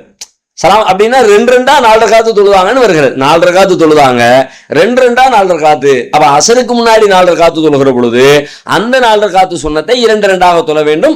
அப்படி தொழ வேண்டும் என்று நேரடியாகவே நமக்கு சொல்லப்பட்டு விட்டது. இது ஒண்ணு. இப்ப இவங்க என்ன, இஷாவுடைய லுஹரையும் சொல்லி இஷாவையும் சொல்றாங்க. இஷாவுடைய தொழுகையில் 4 ரக்காத்து தொழுகிறோம், இஷாவுடைய தொழுகையில 4 ரக்காத்து இஷாவுக்கு முன் சுன்னத்து நீங்க தொழுதீங்கன்னா அதுவும் அது மாதிரிதான், ஒரே ரக்காத்துல நீங்க ஒரே சலாம்ல நீங்க முடிச்சிட வேண்டியதுதான். ஆனா இஷாவுல ஒரு விஷயம் என்னன்னு கேட்டா, நேரடியாக ரசூலுல்லாஹி ஸல்லல்லாஹு அலைஹி வஸல்லம் 4 ரக்காத்து இஷாவுக்கு முன்னாடி தொழுதாங்க என்றோ அல்லது தொழுவுங்கன்னு சொன்னாங்க என்றோ, 2 ரக்காத்து தொழுதாங்க என்றோ தொழுவுங்கன்னு சொன்னாங்க என்றோ இஷாவுடைய முன் சுன்னத்து குறித்து நேரடியான எந்த செய்தியும் இல்லை. இஷாவுடைய முன் சுன்னத்தை பொறுத்த வரைக்கும் அதுக்கு அது சம்பந்தமா வரக்கூடிய செய்திகளை நம்ம பார்க்கும்பொழுது பொதுவான ஒரு செய்தி இருக்கிறது. நபி ஸல்லல்லாஹு அலைஹி வஸல்லம் பைன குல்லி அதானைனி ஸலாத்துன், ஒவ்வொரு பாங்குக்கும் இகாமத்துக்கும் இடையில தொழுகை இருக்குன்னு ஒரு பொது செய்தி ஒன்று இருக்கிறது. அந்த பொது செய்தியின் அடிப்படையில இப்ப பாங்கு இஷாவுக்கு பாங்கு சொல்லியாச்சு, அதுக்கப்புறம் ஒரு இகாமத்துக்கு இடையில ஒரு தொழுகை இருக்குது அது அப்படின்னு அதை வைத்து அப்படி அப்போ இஷாவுக்கு முன் சுன்னத்து இருக்குன்னு புரிஞ்சுக்கிறோம். எல்லா தொழுகைக்கும் முன் சுன்னத்து இருக்குது. எப்படி? இந்த பொது செய்தியின் அடிப்படையில குல்லி அதானைனி ஸலாத்துன், ஒவ்வொரு பாங்குக்கும் இகாமத்துக்கும் இடையில தொழுகை இருக்குன்னா சுபஹுடைய பாங்கு இகாமத்துக்கு முன்னாடி தெரியுது, லுஹருக்கு தெரியுது, அஸருக்கு தெரியுது, மக்ரிபுக்கு தெரியுது. அது மாதிரி இஷாவுக்கும் தொழுகை இருக்குன்னு சொல்லிட்டாங்க. அந்த தொழுகையை பொறுத்த வரைக்கும் ரசூலுல்லாஹ் சில நேரத்துல 2 தொழுது இருக்கிறாங்க, சில நேரத்துல 4 தொழுது இருக்கிறாங்க. அந்த அடிப்படையில் 2ஓ 4ஓன்னு ஒருத்தர் தேர்வு செஞ்சுக்கிட்டா அது அவருடைய முடிவை பொறுத்தது. நேரடியாக எந்த செய்தியும் இல்லை. 4 முடிவு எடுத்தீங்கன்னா ஒரே சலாம்ல 4 தொழுவுங்க, 2 முடிவு எடுத்தீங்கன்னா 2ஓட நீங்க சலாம் கொடுத்துக்குங்க என்று நாம இதை புரிந்து கொள்ள வேண்டும். 1. அடுத்து 2வது அவங்க என்ன கேள்வி கேட்கிறாங்கன்னா, இது மாதிரி 4 ரக்காத்து தொழும் பொழுது முதல் 2 ரக்காத்துல ஃபாத்திஹா சூரா ஓதிட்டு அடுத்த 2 ரக்காத்துல முதல் 2 ரக்காத்துல ஃபாத்திஹா சூராவும் துணை சூராவும் ஓதுவோம் ஃபர்தான தொழுகைகள்ல. பிந்தைய 2 ரக்காத்துகள்ல ஃபாத்திஹா சூராவோட நம்ம நிறுத்திக்குவோம். ரசூலுல்லாஹ்வுடைய தொழுகையில் அப்படிதான் வருகிறது. ரசூலுல்லாஹ் முதல் 2 ரக்காத்துகள் எப்படி தொழுவாங்க அப்படின்றத பத்தி சொல்லும் பொழுது, முதல் 2 ரக்காத்துகள்ல ரக்காத்தைனில் ஊலையைனி, முதல் ஆரம்ப 2 ரக்காத்துகள்ல ரசூல் ஸல்லல்லாஹு அலைஹி வஸல்லம் பி உம்மில் கிதாப் வ சூரத்தைன், அல்ஹம்து சூராவும் துணை சூராவும் ஓதுவாங்க. அது மாதிரி முதல் 2 ரக்காத்துல. பிந்தைய 2 ரக்காத்தை பத்தி வரும் பொழுது ரக்காத்தைனில் உக்ரையைனி, பிந்தைய 2 ரக்காத்துல பி உம்மில் கிதாப் அல்ஹம்து சூரா மட்டும் தான் ஓதுவாங்கன்னு வருகிறது. இப்ப ஃபர்லான தொழுகைகள் இப்படி இருக்குல்ல, இதே மாதிரி தான் சுன்னத் தொழுகமான்னு கேட்கிறாங்க. அதே மாதிரி தான் சுன்னத்தும் அதுவும் ஓதியும் இருக்கிறாங்க. சில நேரத்துல பிந்தைய 2 ரக்காத்துகள்ல கூட கூடுதல் துணை சூரா ஓதியும் இருக்கிறாங்க. ஆனா அல்ஹம்து சூராவோட முடிச்சுக்கிட்டீங்கன்னா ஓகே, போதுமானது, ஒன்னும் பிழை இல்லை, தவறு இல்லை. கூடுதலா ஓதணும்னு நினைச்சு ஓதுனீங்கன்னா அதுவும் நன்மைக்குரியதே, ஒன்னும் தவறானது இல்லை. அசாருதீன் துபைல இருந்து கேட்கிறாங்க, என்னுடைய தங்கைக்கு தூங்கும் பொழுது சில கனவுகள் வருகின்றன. அவை அனைத்தும் 4 நாட்கள் அல்லது சில நாட்கள் கழித்து பழித்து விடுகிறது. உதாரணமாக, என் தாயார் இறப்பதற்கு 4 நாட்களுக்கு முன்னால் இரவில் என் தங்கைக்கு என் தாய் இறந்து கிடப்பது போல கனவு வந்திருக்கிறது. என் தந்தை இறப்பதற்கு முன்னால் பகலில் தூங்கும் பொழுது என் தந்தை இறந்து கிடப்பது போல கனவு வந்திருக்கிறது. என் தங்கை பிரசவ நேரத்தில் ஆபரேஷனுக்கு முன்னால் சிறு குழந்தைகள் அடக்கம் செய்யும் கபிரிஸ்தான் கனவில் வந்துள்ளது. பிறகு குழந்தை பிறந்த 5 நாட்களில் இறந்து விட்டது. இதை போல் பல கனவுகள் வருகின்றன. அவை அனைத்தும் நடந்து விடுகிறது. இது எதனால் இந்த மாதிரி கனவுகள் ஏற்படுகிறது? மார்க்க ரீதியான தீர்வுகள் என்ன? இதனால் என் தங்கைக்கு அதிக மன உளைச்சல் ஏற்படுகிறது. 5 வேளையும் தவறாமல் தொழுது விடுவார்கள். எப்போ படுக்கைக்கு சென்றாலும் திக்ருகள் சூரா அனைத்தும் ஓதிவிட்டுத்தான் தூங்குவார்கள் அப்படின்னு சொல்லி கேட்கிறாங்க. கனவுகளை பொறுத்த வரைக்கும் முந்தைய நபிமார்கள் அல்லது நபிமார் ரசூலா யூசுப் அலைஹிஸ்ஸலாம் அவங்களுக்கெல்லாம் கனவுக்கு விளக்கம் சொல்லக்கூடிய தாத்பரியம் சொல்லக்கூடிய ஒரு ஆற்றலை அல்லாஹ் கொடுத்திருந்தான் அப்படின்றது நம்ம குர்ஆன்ல இருந்தும் ஹதீஸ்ல இருந்தும் கிடைக்கிறது. அதெல்லாம நமக்கு கனவை பற்றிய பொதுவான சில வரையறைகளை ரசூலா சொல்லியிருக்கிறாங்க. நம்ம அதுக்குள்ள நின்றுதான் சிந்திக்கணும். அப்படி நாம சொன்னா ரசூல் ஸல்லல்லாஹு அலைஹி வஸல்லம் சொல்றாங்க, கனவுங்கிறது நபித்துவத்துல ஒரு பங்கு. லம் யபக மின நுபுவத்தி இல்லல் முபஷிராத், எனக்கு பிறகு நற்செய்தி சொல்லக்கூடியவைகளை தவிர வேற எதுவும் நபித்துவம்னா அல்லாஹ்விடமிருந்து செய்தி வர்றதுதான் நபித்துவங்கிறோம். நபித்துவத்துல வேற எதுவும் மிச்சம் இருக்காது அப்படின்னு ரசூலுல்லாஹ் சொல்றாங்க. உடனே சஹாபாக்கள் கேட்கிறாங்க, முபஷிராத் நற்செய்தி சொல்லக்கூடியவை அப்படின்னா என்ன அப்படின்னு சொல்லி கேட்கிறாங்க. அப்போ ரசூலுல்லாஹ் சொல்றாங்க, ருய்ய சாலிஹா, அதுதான் நல்ல கனவுகள் அப்படிங்கிறாங்க. அப்ப நல்ல கனவுகள்ங்கிறது அல்லாஹ்விடமிருந்து வரக்கூடிய கனவு. அல்லாஹ் ஏதோ ஒரு மெசேஜ் சொல்றான். நல்ல கனவுனா என்ன? நல்ல கனவுனா எது நல்லது நம்ம நினைக்கிறோமோ, எது நமக்கு மகிழ்ச்சி தருகிறதோ சந்தோஷம் தருகிறதோ அதுவெல்லாம் நல்ல கனவு. அந்த மாதிரி கனவு கண்டோம்னா அல்ஹம்துலில்லாஹ் சொல்லுவோம். அது மாதிரி உங்களுக்கு மகிழ்ச்சி தர்ற மாதிரி அதை உங்க வாழ்க்கையோட நீங்க உரைச்சி பார்க்க வேண்டியதான், இணைச்சு பார்க்க வேண்டியதான். இதை பார்த்தா நமக்கு ஏதோ ஒரு வீடு கட்ட போற போல இருக்குது, வாழ்க்கையில ஏதோ ஒரு முன்னேற்றம் வரப்போகுது போல இருக்குது, குழந்தைக்காக வேண்டி இயங்கிட்டு இருந்தா அல்ல ஏதோ ஒரு குழந்தை தரப்போறான் போல இருக்குது.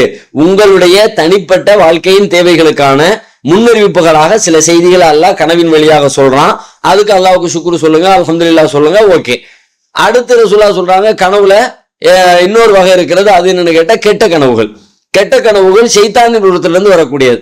ஷைத்தான் வந்து உங்களை கவலைப்படுத்துறதுக்காக, துன்பப்படுத்துறதுக்காக, பயமுறுத்துற மாதிரியான கனவுகளை தருவான். எதை கெட்டது நினைக்கிறீங்களோ, எதை நீங்க விரும்பலையோ அந்த மாதிரி காட்சிகளை தர்றது. அப்ப நீங்க என்ன பண்ணுங்க, எந்திரிச்சு இடதுபுறமா அவுதுபில்லாஹி மினஷ் ஷைத்தானிர் ரஜீம் சொல்லி துப்பிட்டு நீங்க இடம் மாறி படுத்துக்குங்க. அல்லாஹ்விடத்துல நீங்க பாதுகாப்பு தேடிக்குங்க. ஒருவேளை அந்த மாதிரி கெட்ட கனவுகள் ஏதாவது கண்டீங்கன்னா அதை யார்ட்டையும் நீங்க சொல்லாதீங்க. ரசூல் ஸல்லல்லாஹு அலைஹி வஸல்லம் அவங்க இடத்துல ஒருத்தர் வந்து சொல்லுவார், அந்த மாதிரி நான் ஒரு கனவு கண்டேன், தலை முண்டமா இருக்குது, முண்டை மட்டும் இப்படி நடந்து போகுது, இப்படி எல்லாம். அப்ப ரசூலா நிப்பாட்டுருவாங்க, இதெல்லாம் சொல்லாத, இந்த மாதிரி கெட்ட கனவுகளை மற்றவங்கள்ட்ட பகிர்ந்துக்காதீங்கன்ட்டாங்க. இது ஒரு வகையான கனவு. இப்ப நீங்க சொல்லக்கூடிய விஷயங்கள் நீங்க விரும்பாத விஷயங்கள் தானே, அது மாதிரி விஷயத்தை நீங்க மற்றவங்கள்ட்ட பகிர்ந்துக்காதீங்க, விட்டுருங்கன்ட்டாங்க ரசூலா. 2வது செய்தி. 3வது ரசூலா என்ன சொல்றாங்க, அவங்களுடைய எண்ணத்தின் உணர்வுகளின் வெளிப்பாடு. ஏதோ ஒண்ணு நினைச்சுக்கிட்டு இருக்கிறோம், அப்படியே அந்த அந்த எண்ணங்களை கனவுகளை போல உங்களுக்கு தோற்றமளிக்கும். அது வந்து நீங்க அலட்சியப்படுத்திடுங்க. அது ஒரு முக்கியத்துவமானது இல்ல. எதையாவது நினைச்சுக்கிட்டே இருப்பீங்க, வியாபாரத்தை பத்தியோ, குடும்பத்தை பத்தியோ, தொழிலை பத்தியோ, கணவன் மனைவியோ, பிரச்சனையோ, சண்டையோ, சந்தோஷமோ, அதுவே கனவுல கண்ட மாதிரி, அதுவெல்லாம் உங்களுடைய எண்ணத்தின் வெளிப்பாடுகள். அதை நீங்க அலட்சியப்படுத்தி விட்டுருங்கன்றாங்க. இந்த 3 கேட்டகரியை தான் ரசூல் ஸல்லல்லாஹு அலைஹி வஸல்லம் கனவுல நீங்க ஃபாலோ பண்ணணும், நீங்க தெரிஞ்சுக்க வேண்டிய செய்தி ரசூலுல்லாஹ் சொல்லிட்டாங்க. இதை தாண்டி வேற ஒண்ணும் நமக்கு இல்லை. அப்போ இவங்க இப்ப இதை எப்படி புரிஞ்சுக்கிறது அப்படின்னு கேட்டா, மார்க்க அடிப்படையில இதோட நிப்பாட்டிங்கன்னு சொல்லப்பட்டாலும் நவீன அறிவியல் இது குறித்து வேறு சில தகவல்களை தருகிறது. அந்த தகவல்லாம் எப்படி இருக்குன்னு பார்த்தா, இந்த மாதிரி நிறைய பேர் சொல்றாங்க. இந்த மாதிரி ஒரு கணிசமான ஆட்கள் சொல்றாங்க. இது ஒரு தனி துறையாகவே ஆய்வு செய்யப்பட்டு அந்த ஆய்வின் முடிவுகளை சொல்றாங்க. இது வந்து நிஜமா கனவு காண்பதல்ல, அவர்கள் கனவு காண்பதை போன்ற ஒரு தோற்றம் அவர்களுக்கு ஏற்படுகிறது. கனவை போன்ற ஒரு பிரமை, ஒரு எண்ண உணர்வு, எண்ண ஓட்டம் அவர்களுக்கு உண்டாகிறது. அதுவும் பல நேரங்களில் நிகழ்வுகள் நடந்தேறிய பிறகு ஏற்கனவே கண்டதை போல அந்த மாதிரியான சிந்தனை எல்லாம் வெளிப்படுகிறது. இது என்னன்னு கேட்டா, இது ஒரு வகையான மனப்பிறழ்வுகளில் உள்ளது. அதுக்கு பல்வேறு பெயர்களை வச்சு என்னென்ன மாதிரியான கேட்டகரியெல்லாம் பிரிச்சிருக்கிறாங்க. அனெக்ஸ்டி அண்ட் ஸ்ட்ரெஸ் அப்படிங்கிறாங்க, நைட் மேடு டிசார்டர் அப்படிங்கிறாங்க, ஸ்லீப் டிசார்டர்ங்கிறாங்க. இந்த மாதிரி ஆங்கிலத்தில் பல பெயர்களை வச்சு மனத்தத்துவ நிபுணர்கள் ஆய்வு செஞ்சு இந்த கேட்டகரியில இந்த வகைகள்ல இது வருகிறது அப்படின்லாம் அதுக்கு வைத்தியம்லாம் பார்க்கறாங்க. அப்போ இந்த மாதிரியான இது மன உளைச்சல் அவங்களுக்கு ஏற்படுத்துது அப்படின்னு சொல்லி சொன்னா, உண்மையில இருக்கிற செய்யறாங்க, துவா செய்யறாங்க, தொழுகிறாங்க, அல்லாஹ்வோட நெருக்கமா இருக்கிறாங்க, ஆனாலும் இந்த மாதிரி உணர்வுகள் அவங்கள பாதிக்குதுன்னு சொல்லி சொன்னா, அவங்க வந்து ஒரு இது சம்பந்தமான அறிவு பெற்ற மனநல மருத்துவர்களிடத்துல போய் ஒரு ஆலோசனை பெற்றுக் கொள்வது. இது வந்து நீங்க வேற மாதிரி நம்ம வந்து பெரிய குழம்பிட்டோம், மூளை குழம்பி அப்படியெல்லாம் நீங்க நினைக்க தேவையில்லை. சின்ன சின்னதாக இந்த மாதிரியான சில சிதறல்கள் எல்லாருக்கும் ஏற்படுவதற்கான வாய்ப்பு இருக்கிறது. அந்த மாதிரி வாய்ப்புகள் உள்ளவங்க ஒரு சின்ன கவுன்சிலிங் எடுத்துக்கிட்டா, ஒரு சின்ன கருத்து பரிமாற்றத்தை அவங்களிடமிருந்து சில அறிவு தகவல்களை பெற்றுக்கிட்டாங்கன்னு சொல்லி சொன்னா, அதுல இருந்து அவர்கள் மீண்டு வருவதற்கான வாய்ப்பு இருக்கிறதுன்னு சொல்லிட்டு நவீன அறிவியல் நமக்கு சொல்லுது. ஒருவேளை அப்படி இருக்கும் பட்சத்துல அது மாதிரி யாரிடமாவது பக்கத்துல இருக்கிறவங்களிடத்துல ஒரு நல்ல கவுன்சிலிங் எடுத்துக்கொண்டால் இந்த பிரச்சனை சால்வ் ஆயிரும் அப்படின்னு நான் நினைக்கிறேன். மார்க்க ரீதியாக நமக்கு கனவு குறித்த இந்த செய்திகள் மட்டும்தான் சொல்லப்பட்டிருக்கிறது. நல்லது கண்டீங்கன்னா அதை வேணா அடுத்தவங்கள்ட்ட சொல்லலாம். அதுவும் நீங்க எல்லாத்திலையும் சொல்லாதீங்க. நீங்க விரும்புறவங்க, நீங்க யார் மேல நல்லெண்ணெய் வைக்கிறீங்களோ, உங்களுக்கு நல்லது நாடுவாங்களோ அந்த மாதிரி ஆட்கள்ட்ட சொல்லுங்க. கெட்டதை யார்ட்டையும் சொல்லாதீங்க. 3வது வகைய அதை பத்தி பேசவே செய்யாதி, அதை அலட்சியப்படுத்திருக்குன்னு சொல்லிட்டாங்க. இதை தாண்டி நாம மார்க்க ரீதியா கனவுகளை குறித்து தேடி பெற்றுக் கொள்வதற்கு வேற எதுவும் தகவல்கள் இருப்பதாக தெரியவில்லை.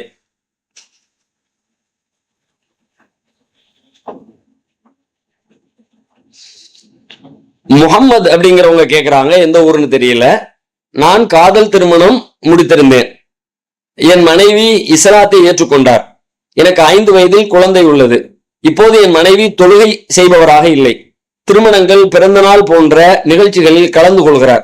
நான் அவரை விட்டு பிரிந்து சென்றால் என் குழந்தை வாழ்க்கை பாதிக்கப்படும். நான் என்ன செய்ய வேண்டும் அப்படின்னு சொல்லி கேட்கிறாங்க. அதாவது இஸ்லாத்தை ஏற்றுக்கொண்டு வந்தாங்க அப்படின்ற மட்டும் நீங்க பார்க்க தேவையில்லை. அவங்க இஸ்லாத்தை ஏற்றுக்கிட்டாங்க, முஸ்லீம் ஆயிட்டாங்க. முஸ்லீம்களாக இருக்கிறவங்க, பரம்பரையா முஸ்லீமா இருக்கிறவங்க கூட அந்த குடும்பங்களையும் நம்ம இதை பார்க்கிறோம். இது மாதிரி தொழுகை இல்லாத ஒரு சூழல், பிதத்தான அனாச்சாரமான காரியங்களை பங்கெடுக்கிறது, அந்த மாதிரியான நிகழ்வுகள் நடக்கிறது. அப்ப இந்த மாதிரி மார்க்கத்துக்கு உடன்பட்டு இல்ல, மார்க்க விஷயங்கள் அக்கறை காட்ட மாட்டேங்கிறாங்க, அப்ப நம்ம பிரிஞ்சிடலாமான்னு உங்களுக்கு ஒரு எண்ணம் வருதுன்னு சொல்லி சொன்னா உண்மையிலே வரவேற்க தகுந்த எண்ணம் தான். ஏன்னா தனிப்பட்ட கோபதாபங்களுக்காக சரியா சமைக்கல, அந்த மாதிரி வீட்டை சுத்தமா வச்சுக்கல, இந்த மாதிரி தங்களுக்கு ஏற்படுகிற சில நெருக்கடிகளையும் தங்களிடத்துல அவங்க நல்ல முறையில் நடந்து கொள்ளல என்பதையும் காரணம் காட்டி பிரிகிறதுங்கிறத தாண்டி மார்க்க ரீதியான விஷயங்கள்ல முன்னெடுக்க மாட்டேங்கிறாங்க, அதுல அக்கறை கொள்ள மாட்டேங்கிறாங்க, அதனால நம்முடைய பிள்ளைங்களுடைய வாழ்க்கையெல்லாம் என்ன ஆகும் அப்படின்னு நினைச்சு அதுல நாம ஒரு நல்ல முடிவுக்கு வரணும்னு எதிர்பார்க்கிறது உண்மையில் நல்ல சிந்தனை தான். ஆனா அதுக்காக வேண்டி நம்ம பாரதூரமான முடிவை நோக்கி நகர்ந்துட வேண்டிய அவசியம் இல்லை. ஏன் அப்படின்னு கேட்டா, இந்த பிழைகள், மனிதர்கள் பிழைகளுக்கு அப்பாற்பட்டவர்கள் இல்லை, எல்லாரிடமும் பிழைகள் கூடுதல் குறைவாக இருக்கிறது. நாம பொறுமையாக இருந்து அவங்களை நேர்வழிப்படுத்துவதற்கும் அவங்களை இந்த மாதிரியான விஷயத்துல ஈடுபாடு காட்டுவதற்கும் நாம இன்னும் கொஞ்சம் முயற்சி எடுத்துக்கொண்டே இருப்போம். அல்லாஹ் ஒரு நாள் இல்ல ஒரு நாள் அதுக்கான ஒரு பிரதிபலனை வாய்ப்பை உங்களுக்கு ஏற்படுத்தி தருவான் இன்ஷா அல்லாஹ். நம்பிக்கையோடு நீங்க செய்யுங்க. ஆனா பல நேரங்களில் நம்ம என்ன பண்ணிடுறோம்னு கேட்டா, சீர்திருத்தம் பண்ண நினைக்கிற பல பேரு நான் தங்களை உயர்வாக தாங்கள் கரெக்டு, தன்னுடைய பார்ட்னர் கரெக்ட் இல்ல, நம்ம சரி அவங்க சரியில்லை என்கிற மனநிலையில போய் நாம அவங்களை சரிப்படுத்த நினைக்கும் பொழுது சிக்கல் உண்டாயிருது. அப்படி நம்மளை சரின்னு நினைச்சு நம்ம உயர்வா மதிப்பிட்டு கொள்ளாம மார்க் அடிப்படையில் காரியத்தை செய்யணும். அதை கண்ணியமா மனம் புண்படாத வகையில, ஏன்னா ஒரு விஷயத்தை சொல்லும் பொழுது சில நேரங்களில் அவங்களுடைய ஈகோவை தூண்டி விட்டுறோம், அவங்களுடைய ரோஷத்தை தூண்டிடுறோம். ரோஷத்தை தூண்டும் பொழுது அதுவே அவங்க அந்த காரியத்தை செயல்படுத்த முடியாத மனநிலைக்கு அவங்களை கொண்டு தள்ளிடுது. அப்படி எல்லாம் இல்லாம அக்கறையோடையும் கரிசனத்தோடையும், அதுதான் தாவாவுடைய மெத்தேட. ஆனா பல நேரங்கள்ல அதை நம்ம கடைபிடிக்கிறதே இல்லை. ரசூலுல்லாஹ்வுடைய தாவா மெத்தேட குர்ஆன் என்ன சொல்லுது? அவங்களுடைய தாவா எப்படி இருந்துச்சு, அவங்களுடைய தாவா செய்கிற நேரத்தில் அவங்களுடைய உணர்வு எப்படி இருந்துச்சுன்னு கேட்டா, இந்த மக்கள் சீர்திருந்திரணுமே, இந்த மக்கள் இதை கேட்டுருணுமே, அந்த கருணையும் கரிசனமும் தான் இருந்துச்சு. இதை செய்ய மாட்டேங்கிறான, தப்பு செய்யறானா, பாவம் பண்றான அப்படின்னு சொல்லிட்டு அது கோபமும் எரிச்சலும் அவங்க மேல படல. ஃபல அல்லக பாஹுன் நஃப்ஸக அலா ஆசாரிஹிம் இல்லம் யுமினு பிஹாதல் ஹதீஸி அஸஃபா. இந்த விஷயத்தை நம்ப மாட்டேங்கிறாங்க, இந்த செய்தியை ஏத்துக்க மாட்டேங்கிறாங்கன்றதுக்காக வேண்டி அதை நினைச்சு உங்களை நீங்களே அழிச்சுக்குவீங்க போல இருக்குது என்று அல்லாஹ் ரசூலுல்லாஹ் மேல கருணை காட்டுகிற, கரிசனம் காட்டுகிற அளவிற்கு ரசூலுல்லாஹ்வுடைய கருணை பார்வை இருந்தது. அப்ப இந்த மாதிரி கருணையோடையும் அக்கறையோடையும் விடாம, இடைவிடாம, ஒருக்கு சொன்னோம் ரெண்டு பேரும் சொன்னோம் அப்படியெல்லாம் இல்லாம தொடர்ந்து இதை நாம செஞ்சோம்னா கண்டிப்பா அது ஒரு நல்ல பயனை தரும். நீங்க அதுக்கான முயற்சி எடுங்க, அதெல்லாம் உங்களுக்கு வெற்றியை தருவான் இன்ஷா அல்லாஹ். நெல்லை மாவட்டம் பேட்டையிலிருந்து யூனுஸ் கேட்கிறாங்க. என்ன கேட்கிறாங்கன்னா, குர்ஆனுடைய வசனத்தை போட்டு யா அய்யுஹல்லதீன ஆமனு இதா நூதிய லிஸ்ஸலாத்தி மின் யௌமில் ஜும்ஆ, அந்த ஜும்மாவிற்கு அழைக்கப்பட்டால் நீங்க விரைந்து வாருங்கள்னு சொல்ற அந்த வசனத்தை போட்டு, ஈமான் கொண்டவர்களே, ஜும்மாவுடைய நாளில் தொழுகைக்காக நீங்கள் அழைக்கப்பட்டால் வியாபாரத்தை விட்டுவிட்டு அல்லாஹ்வை தியானிக்க விரைந்து வாருங்கள், விரைந்து செல்லுங்கள். நீங்கள் அறிபவர்களாக இருப்பின் இதுவே உங்களுக்கு மிக மேலான நன்மையுடையதாகும்.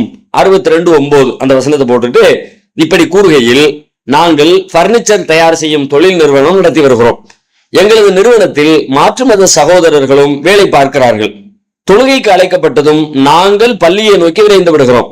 ஆனால் எங்களுடைய நிறுவனத்திற்கு வாடிக்கையாளர் ஒருவர் வருகிறார். எங்கள் நிறுவனத்தில் வேலை பார்த்து வரும் மாற்று மத சகோதரர்கள் அந்த வாடிக்கையாளரிடம் பொருளை விற்பனை செய்கிறார். இது ஹராம் ஆகுமா? மேலும் நாங்கள் தொழுகைக்கு சென்ற பின்பும் மாற்று மத சகோதரர்கள் அந்த தொழுகை நேரத்தில் வேலை பார்த்து கொண்டுதான் இருப்பார்கள். இது எங்களுடைய நிறுவனம் என்பதால் இறைவனின் கட்டளைக்கு மாறாக செயல்பட்டது போல ஆகுமா? குர்ஆன் ஹதீஸ் அடிப்படையில் விளக்கம் தருவோம் சொல்லி கேட்கிறாங்க. நாம ஜும்மாவுக்கு அழைக்கப்பட்டால் நீங்க வியாபாரத்தை விட்டுட்டு தொழுகைக்கு விரைஞ்சு செல்லுங்கிறான். இப்போ தொழுகை கடமை இல்லாத அல்லது முஸ்லீம் இல்லாத ஒருத்தரை வச்சு வியாபாரம் பார்க்க சொல்லிட்டு நான் வந்துட்டா சரியா, இது மார்க் அடிப்படையில் சரியா தப்பான்னு கேட்கறாங்க. இது தப்பா, அப்படி செய்யக்கூடாது. ஏன்னு கேட்டா, அல்லாஹ் தொழுகை நேரம் வந்த உடனே நீங்க தொலை வந்துருங்கன்னு சொன்னா ஓகே, நம்ம செய்யறதுல பிழை இல்லை. நான் இன்னும் தொலை வந்துட்டேன்னு அல்லாஹ் தொழுகைக்கு வர சொன்னா நான் தொழுகைக்கு வந்துட்டேன்னு சொல்லிடலாம். ஆனா அல்லாஹ் வார்த்தையை எப்படி பயன்படுத்துறான்? அல்லாஹ்வை நினைப்பதற்காக வேண்டி விரைந்து வாருங்கள், வியாபாரத்தையும் விட்டுருங்க. ரெண்டு வார்த்தையும் பயன்படுத்துறான், வியாபாரத்தையும். அப்ப அதுக்கு நம்ம முக்கியத்துவம் கொடுக்கணும்ல. வியாபாரத்தை விட்டுட்டு நீங்க தொழுகைக்கு வரணும். வியாபாரம் செய்யக்கூடாதுங்கிற கட்டளை இருக்கிறது. அப்போ வியாபாரம் செய்யக்கூடாதுன்னா நானும் செய்யக்கூடாது, ஆள் வச்சும் செய்யக்கூடாது. நான் வந்தாலே நான் செய்ய மாட்டேன், வேற ஆளை வச்சுதான் நடக்கும். இப்ப நான் தொழுகை நேரத்துல தொழுகைக்கு வந்துட்டோம்னா நான் தொழுகை விட்டு வியாபாரத்தை விட்டுட்டு வந்துட்டேன் தான். நான் நின்றுட்டு வியாபாரம் செய்யல, கொடுக்கல, வாங்கல, அதான் அதுக்கு அர்த்தம். ஆனா அல்லாஹ் என்ன பண்றான்னு கேட்டா, நீங்க வியாபாரத்தை விடுங்கன்னு கூடுதல் வேற வார்த்தையை சொல்றான். வந்தாலே அந்த அர்த்தம் தான் வரும். ஆனா வாங்கன்னு சொல்லிட்டு வியாபாரத்தையும் விடுங்கன்னு சொல்லும் பொழுது அப்ப அதுக்கு வேற கூடுதல் முக்கியத்துவம் அழுத்தம் தரப்பட்டிருக்கின்றது விளங்குது. அப்படின்னா நாம வியாபாரம் செஞ்சாலும் அது நம்முடைய வியாபாரம் தான், நம்முடைய சார்பில் இன்னொருத்தர் வியாபாரம் செஞ்சாலும் அதுவும் நம்முடைய தான். அப்ப கிடைக்கிற லாபத்தை நம்ம என்ன பண்ணுவோம்? அவருக்கா கொடுத்துருவோம். அவர் வியாபாரம் செஞ்சார், அவருக்குரியதுன்னு நம்ம சொல்ல மாட்டோம் தானே, அதுவும் நமக்குரியது தானே. அதனால நம்ம மாற்று மத சகோதரர்களையும் அல்லது பெண்களை, தொழுகை கடமை இல்லாதவங்களை, அவங்கள வச்சு யாரை வச்சு நாம அந்த வியாபாரத்தை செய்யக்கூடாது. டோட்டலா வியாபாரத்தையும் க்ளோஸ் பண்ணிட்டு தான் நாம வரணும் ஒண்ணு. ரெண்டாவது, அந்த நாம வர்ற நேரத்துல வேற வேலை வியாபாரம் செய்யல, ஆனா வேற வேலையை செய்யறாங்க. கடையில் உட்காந்துக்கிட்டு இந்த வியாபாரம் சார்ந்த மற்ற விஷயங்களை செஞ்சுக்கிட்டு இருக்கும் பொழுது இது மாதிரி செய்யலாமா அப்படின்னு கேட்டா அதுவும் செய்யக்கூடாது. ஏன் அப்படின்னு கேட்டா சில பேர் செய்யலாங்கிறாங்க. வியாபாரம்ங்கிறது கொடுக்கல் வாங்கல், அந்த மாதிரி கொடுக்கல் வாங்கல் நேரடியா நடக்கிறத தான் நம்ம குறிக்கணும். அதை செய்யல விட்டுருவோம், கடையை ஷட்டரை க்ளோஸ் பண்ணிடுறோம். க்ளோஸ் பண்ணிட்டு உள்ளுக்குள்ள அதுக்கான தயாரிப்பு வேலைகளில் ஈடுபடுறது சம்பந்தமா செய்யலாம் அப்படிங்கிறாங்க. அது ரெண்டு வகையான கருத்து இருக்கிறது. சில பேர் செய்யலாம்ங்கிறாங்க, சில பேர் அதையும் செய்யாதீங்கிறாங்க. செய்யலாம்ன்றவங்க என்ன சொல்றாங்க, வியாபாரம்னா என்னவா, வியாபாரம்ங்கிறது கொடுக்கல் வாங்கல். ஒருத்தர் ஒரு கொடுக்கறேன், ஒரு பணத்தை வாங்குறேன், இதுதானே வியாபாரம். இதுதான் நான் நடத்தலையே, நானும் நடத்தல, ஆளை வச்சு நடத்தல, அதை விட்டாச்சு. ஆனா இங்க என்ன நடக்குது, வியாபாரம் நடக்கல, வேற ஒரு காரியமா பர்னிச்சரா ஒரு டேபிளை வெட்டி ஒருத்தர் செஞ்சுக்கிட்டு இருக்கிறாரு. இது எப்படி வியாபாரமாகும்? ஒரு பொருளை தயார் பண்றாரு, இவருக்காக தயார் பண்றாரு, அவ்வளவுதானே. அதனால இது வியாபாரத்துல சேராது, எனவே செய்யலாம்னு ஒரு வாதம் வைக்கிறாங்க. ஒரு வகையில அந்த வாதம் ஏற்புடையதாக இருந்தாலும் அதுக்கு பதில் வேண்டாம்னு நினைக்கிறவங்க என்ன சொல்றாங்கன்னு கேட்டா, இல்ல நாம வியாபாரம் நேரடியா செய்யல, இதுவும் சேர்ந்ததுதானே வியாபாரம், இது இல்லாம அந்த வியாபாரம் இல்ல, ரெண்டும் ஒன்னோட ஒண்ணு சம்பந்தப்பட்டிருக்குல்ல, இதை தயார் பண்ணி தான் அவர் விற்க போறார். அப்ப அந்த விற்பனையினுடைய ஒரு அம்சம் தான், ஒரு பகுதி தான் இது. நேரடியானது கொடுக்கல் வாங்கல் என்றாலும் அந்த நேரடிக்கு இது இல்லாம அது இல்லைல்ல. இங்க உட்கார்ந்து தனிமையில் அவர் தயார் பண்ணலாட்டி அதை அவர் கொண்டு போய் விற்க முடியாது. அப்ப இதுவும் வியாபாரத்தின் ஒரு பங்கு தான் என்று சொல்றாங்க.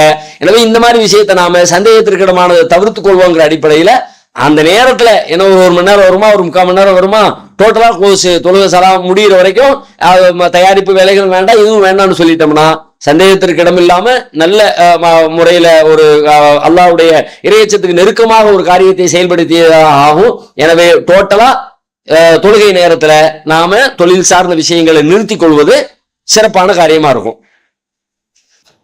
இப்ராஹிம் சவுதியில இருந்து கேட்கிறாங்க, நபி ஸல்லல்லாஹு அலைஹி வஸல்லம் அவர்கள் தங்கள் பெற்றோர் நரகவாசிகள் என்று சொன்னதாக வரும் ஹதீஸ் குர்ஆனுக்கு முரண்படுகிறது. மூசா அலைஹிஸ்ஸலாம் அவர்களிடம் ஃபிரௌன் முன்னோர் பற்றி கேட்கையில் அது பற்றி இறைவன் தான் அறிவான் என்று கூறியது போலத்தானே நபிகளும் கூறியிருப்பார்கள். அந்த ஹதீஸ் மீது சந்தேகம் வருகிறது, விளக்கவும் அப்படின்னு சொல்லி கேட்கிறாங்க.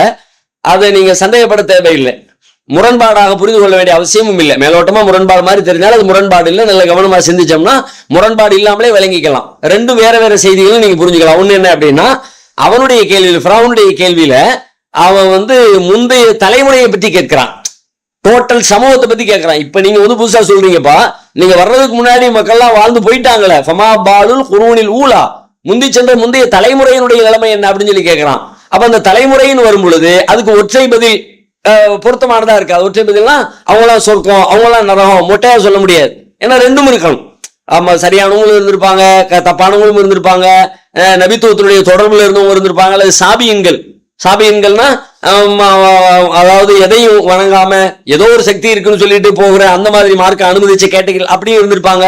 அப்ப அதெல்லாம் தனித்தனியா பிரிச்சு விளக்குகிற விஷயங்கள் அதுக்குள்ள இருக்கிறதுனால அந்த சபை அதுக்கு பொருத்தமான சபையாக இல்லை. ஃபிரௌனிடத்துல வாதங்கள், வாத பிரதிவாதம் அப்படி போய்கிட்டு இருக்கும் பொழுது இப்போ ஒரேடி அல்லாஹ்விடத்துல தூக்கி போட்டுட்டோம்னு சொல்லி சொன்னா பதில் சாப்டர் க்ளோஸ் என்ற அடிப்படையில மூசா அலைஹிஸ்ஸலாத்துடைய பதில் அமைந்திருந்தது ஒண்ணு. இப்ப ரசூல் ஸல்லல்லாஹு அலைஹி வஸல்லத்துடைய பதில் எப்படி இருக்குன்னு கேட்டா, தனிப்பட்ட ஒரு தாயை பத்தி தந்தையை பத்தி இருக்கிறது. அப்ப தனிப்பட்ட ஆட்களை பத்தியான விஷயமும் அந்த டோட்டலை பத்தியான விஷயத்துக்கு இடையில வேறுபாடு இருக்கிறது ஒண்ணு. எனவே இது ரெண்டையும், இது வேற அது வேறன்னு புரிஞ்சுக்கலாம் ஒண்ணு. ரெண்டாவது, இந்த ரெண்டுமே யாரு சொன்னது? ரெண்டுமே அல்லாஹ் தானே சொல்லி கொடுத்தான். மூசா நபிக்கு சொல்லுமாறு அல்லாஹ் தான் சொல்லி கொடுத்தான், ரசூலுல்லாஹ்வுக்கு சொல்லுமாறு அல்லாஹ் தான் சொல்லி கொடுத்தான். அப்போ மூசா நபிக்கு இந்த நேரத்துல இந்த பதில சொல்லுங்கன்னு சொன்ன ரப்புல் ஆலமீன் இப்ப ரசூலுல்லாஹ்வுக்கு பிரத்யேகமா சொல்லி கொடுத்து தனிப்பட்ட ஆட்களை பத்தி இவங்க அப்படின்னு சொல்லி அல்லாஹ் கற்றுக் கொடுத்ததுனால அல்லாஹ்விடம் இருந்து வந்த வஹி அவங்க சொல்லும் பொழுது அதை நாம பிழையாக தவறாக அதுக்கு இதை போட்டு முடிச்சு போட தேவையில்லை. இது அவங்களுக்கு அல்லாஹ் சொன்ன செய்தி. இல்முஹா இந்த ரப்பின்னு சொன்னது மூசா நபிக்கு என்ன பதில் சொல்லணும்னு அல்லாஹ் சொல்லி கொடுத்த செய்தி, ரசூலுல்லாஹ் என்ன சொல்லணும்னு அல்லாஹ் சொல்லி கொடுத்த செய்தி, ரெண்டுமே அல்லாஹ்விடம் இருந்து தான் வந்திருக்கிறது. அப்ப அல்லாஹ் அறிவித்து கொடுத்தா அவருக்கு அறிவிச்சு கொடுக்கல தெரியலன்ட்டாங்க, யாரை பத்தி என்னன்ற தகவல் சொல்லல, எல்லாம் அல்லாஹ் பார்த்துக்கோன்னு சொல்லிருந்தா சொல்லிட்டாங்க. இதுக்கு ரசூலுல்லாஹ்வுக்கு அல்லாஹ் அறிவிச்சு கொடுத்துட்டான் தெரிஞ்சிருச்சு. அல்லாஹ்விடமிருந்து அறிவிப்பு வந்தால் சொல்வதில் தப்பில்லையே, எனக்கு வந்துருச்சுன்னு சொல்லிட்டேன், அவங்களுக்கு வரலன்னு சொல்லிட்டேன், இது எப்படி முரண்பாடா இருக்கும்? எல்லாமே அல்லாஹ் தான் நாங்க டிசைடிங் அத்தாரிட்டி, முடிவெடுக்கிற இடத்துல அல்லாஹ் இருக்கிறான், அதனால அது பிழையானதாக எடுத்துக்கொள்ள வேண்டிய அவசியம் இல்லை. ரெண்டுக்கும் முரண் இல்லை, ரெண்டு வேற வேற செய்திகள் பேசுகிறதுன்னு நம்ம புரிந்து கொள்ளலாம். சல்மான்றவங்க கேட்கிறாங்க, எந்த ஊருன்னு தெரியல, நோன்பு வைப்பதற்கும் திறப்பதற்கும் நியத்து சொல்ல வேண்டுமா, இல்லை மனதில் நியத்து வைத்துக் கொண்டு நோன்பு நோற்றால் போதுமா அப்படின்னு சொல்லி கேட்கிறாங்க. நியத்து அப்படிங்கிறது எண்ணம், நினைத்தல், எண்ணுதல், திட்டமிடுதல், அதான் நியத். நியத்துங்கிற சொல்லுக்கே அதான் அர்த்தம். மனசுக்குள்ள நினைக்கிறோம், ஒரு காரியத்தை நம்ம செய்யறோம்னா அதை நினைச்சுதான் நம்ம செய்வோம். சாப்பிடுறோம்னா சாப்பிடுறோம் நினைச்சுதான் சாப்பிட போறோம், குளிக்கிறோம்னா குளிக்கிறோம்னு நினைச்சுதான். அப்ப அந்த எண்ணம், குளிக்கிறோன்னு நினைச்சுக்கிட்டு குளிச்சா ஓகே, சாப்பிடணும்னு நினைச்சுட்டு சாப்பிட்டா ஓகே, அந்த எண்ணம் உள்ளத்துக்குள்ள வருது இல்ல, இதுதான் நியத்துன்னு சொல்றது. இப்ப தொலை போறேன் அப்படின்ற எண்ணத்தோட எந்திக்கிறேன், ஒது செய்யறேன், போய் நிக்கிறேன், வரிசையில் நிக்கிறேன், சஃபர் நின்று தக்பீர் கட்டுறேன், இப்ப தொழுகிறேங்கிற உணர்வோட, என்ன தொலை போறேன்ற உணர்வோட தான் நிக்கிறேன். லோஹருக்கு போறேன்னா லோஹருன்னு தெரியுது, அசருக்கு போறேன்னா அசருன்னு தெரியுது, 4 ரக்காத்துன்னு தெரியுது, இமாம் ஜமாத்துன்னு தெரியுது, எல்லாமே தெரியுது. அப்ப அந்த சிந்தனைகளோட எண்ணங்களோட தானே போய் நிக்கிறேன். அப்படியே பிரம்மையில என்ன நடக்குன்னே தெரியாம நான் போய் நிக்கல, அதுதான் நியத்துங்கிறது. இந்த நியத்து போதுமானது. அந்த உள்ளத்துக்குள்ள எழுகிற அந்த சிந்தனை, அந்த திட்டம், அந்த எண்ணம், அதுதான் நியத்து. அந்த நியத்து இல்லாம இப்ப ஒருத்தர் தொழுகையில் உள்ள எல்லா காரியங்களையும் செய்யறாரு, தொழுகையில் உள்ள ஆர்டர் படி அவர் எக்ஸசைஸ் செய்யறாருன்னு வச்சுக்கோங்க. இப்ப தக்பீர் கட்டுறாரு, குனிகிறாரு, எந்திக்கிறாரு, அத்தைய தூக்காரு, சஜா செய்யறாரு, தொழுகையில் இருக்கிற எல்லாத்தையும் செய்யறாரு. ஆனா அவரு தொழுகிறோங்கிறது இல்லாம இப்படி கொஞ்ச நேரம் நின்று இதெல்லாம் ஓதி அதுக்கப்புறம் குனிஞ்சு இதையெல்லாம் சொன்னா அது நம்ம உடம்புக்கு ராகத்து, நம்ம தொண்டைக்கு ரிலாக்ஸ் ஆகும், மைண்டு ஃப்ரெஷ் ஆகும் அப்படின்றதுக்காக வேண்டி இதில் உள்ள அம்சங்களை எல்லாம் செஞ்சா அப்போ இவர் நியத்து தொழுகிற நியத்து இல்ல, இவருடைய நியத்து வேற நியத்து, உடல் ஆரோக்கியம்ங்கிற நியத்து, உடற்பயிற்சிங்கிற நியத்து, அதுக்கு அவர் செஞ்சிருக்கிறாரு. இது தொழுகையில வராதுன்னு சொல்லிடலாம். ஆனா இப்ப நாம தொழுகிறதெல்லாம் தொழுகைன்னு புரிஞ்சுக்கிட்டு தானே செய்யறோம். அப்ப இந்த நியத்தே போதுமானது. நோன்பு வைக்கிறேன்னு தெரிஞ்சுக்கிட்டு சகர்ல எந்திக்கிறோம், சகரு சாப்பிடுறோம், பகல்லாம் பட்னியா கிடக்குறோம், தண்ணி கூட குடிக்காம இருக்கிறோம், அப்ப நான் நோன்பு வைக்கிறேங்கிற எண்ணம் எனக்குள்ள இருக்கிறது. இதுதான் ரசூலா காட்டி தந்தது. இவங்க நியத்து, நோன்புக்கு நியத்துன்னு ஒண்ணு சொல்லி கொடுக்குறாங்க, இது நபிகளார் காட்டி தந்த வழிமுறை இல்லை. நவை தூ சோமகதி நன்னதா இஃபர் அது அப்படிங்கிறது ரசூலா அது மாதிரி ஒருக்க சொல்லல, சாபாக்களோ யாருமோ அந்த மாதிரி சொல்லி எல்லாம் நோன்பு வைக்கவே இல்லை. இது பிற்காலத்துல உண்டாக்கப்பட்ட ஒரு புதிய வழிமுறைகளில் ஒன்று அப்படிங்கிறத புரிஞ்சு கொள்ள வேண்டும்.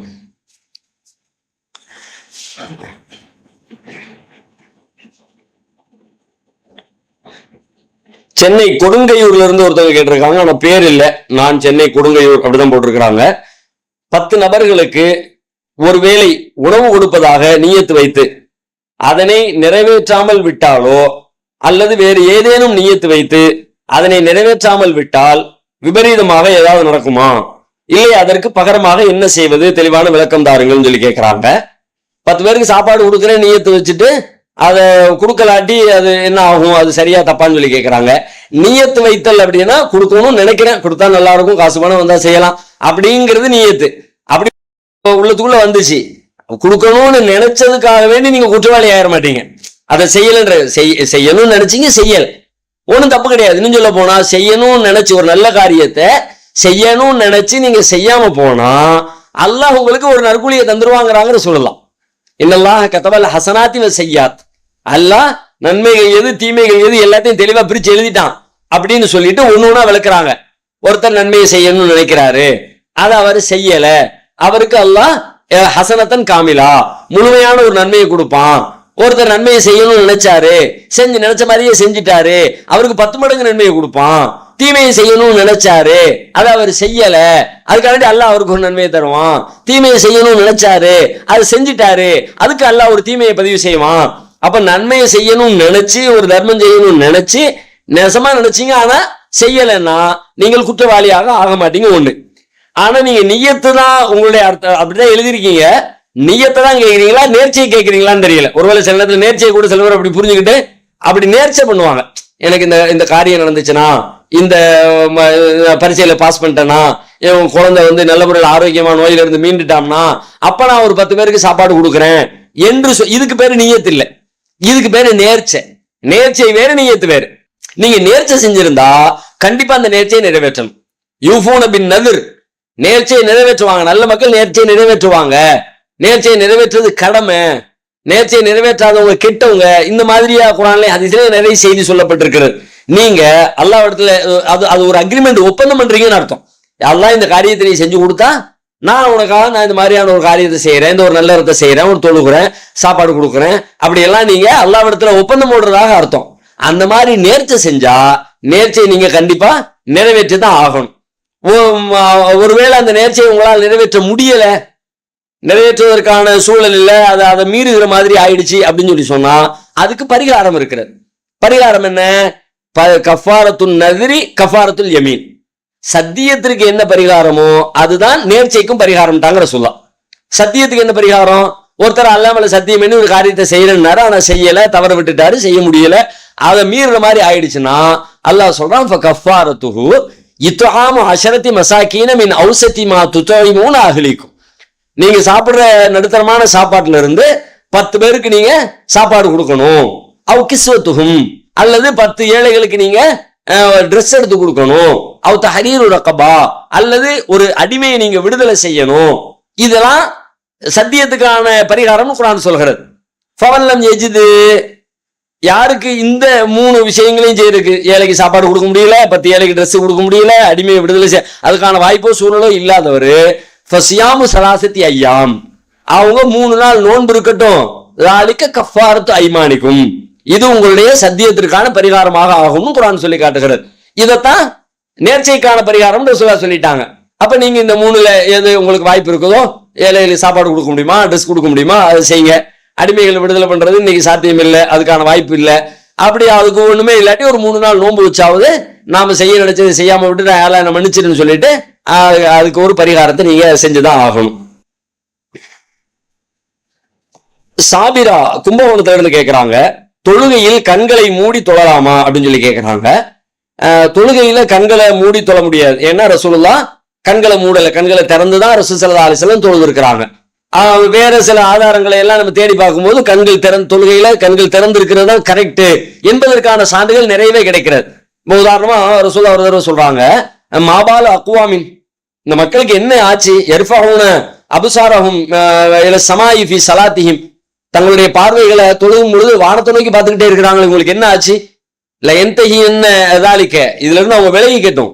அவ்வளவு துஃப்தஃபுன்னா அப்சாரஹும், இல்லாட்டி அவர்களுடைய பார்வைகள் பறிக்கப்பட்டு விடும் அப்படின்னாங்க. அப்போ மேல பார்க்காத, அதுதான் ரசூலுல்லாஹ் வானத்தை நோக்கி பார்க்கறது தான் தடை. தொழுகைகளுக்கும் இப்படி தலை தூக்கி பார்க்க கூடாது, அது கூடாதுன்ட்டாங்க. அப்ப கீழே பார்க்கலாம் அப்படிங்கிற கருத்து அதுக்குள்ள, பார்க்கலாம் என்கிற கருத்து அதுக்குள்ள வருகிறது. வேற சில ஹதீஸ்கள்ல பாத்தீங்கன்னா ரசூலுல்லாஹ் பார்த்தாங்க, கண்களை கொண்டு ரசூலுல்லாஹ் பார்த்தாங்க என்பதை ஹதீஸ்கள்ல ஆதாரம் கிடைக்கிறது. ஒரு தடவை ரசூல் ஸல்லல்லாஹு அலைஹி வஸல்லம் தொழுகை முடிச்ச உடனே அவங்க போட்டிருந்த சட்டையை கலட்டி ஒருத்தர் கையில கொடுத்து ஒரு பேரை சொல்லி இவர்கிட்ட கொண்டு கொடுத்துட்டு அதுக்கு பதிலாக வேற ஒரு சட்டையை வாங்கிட்டு வாங்குறாங்க. அதுக்கு ரசூலுல்லாஹ் காரணம் சொல்றாங்க, இந்த ஆடையில் இருந்த அந்த அலங்காரங்கள் என் கவனத்தை தொழுகையிலிருந்து திசை திருப்பிடுச்சு, டைவர்ட் ஆகி குடிச்சு, ஏதோ பூ மாதிரி டிசைன் ஏதோ இருந்திருக்கும் போல இருக்கு.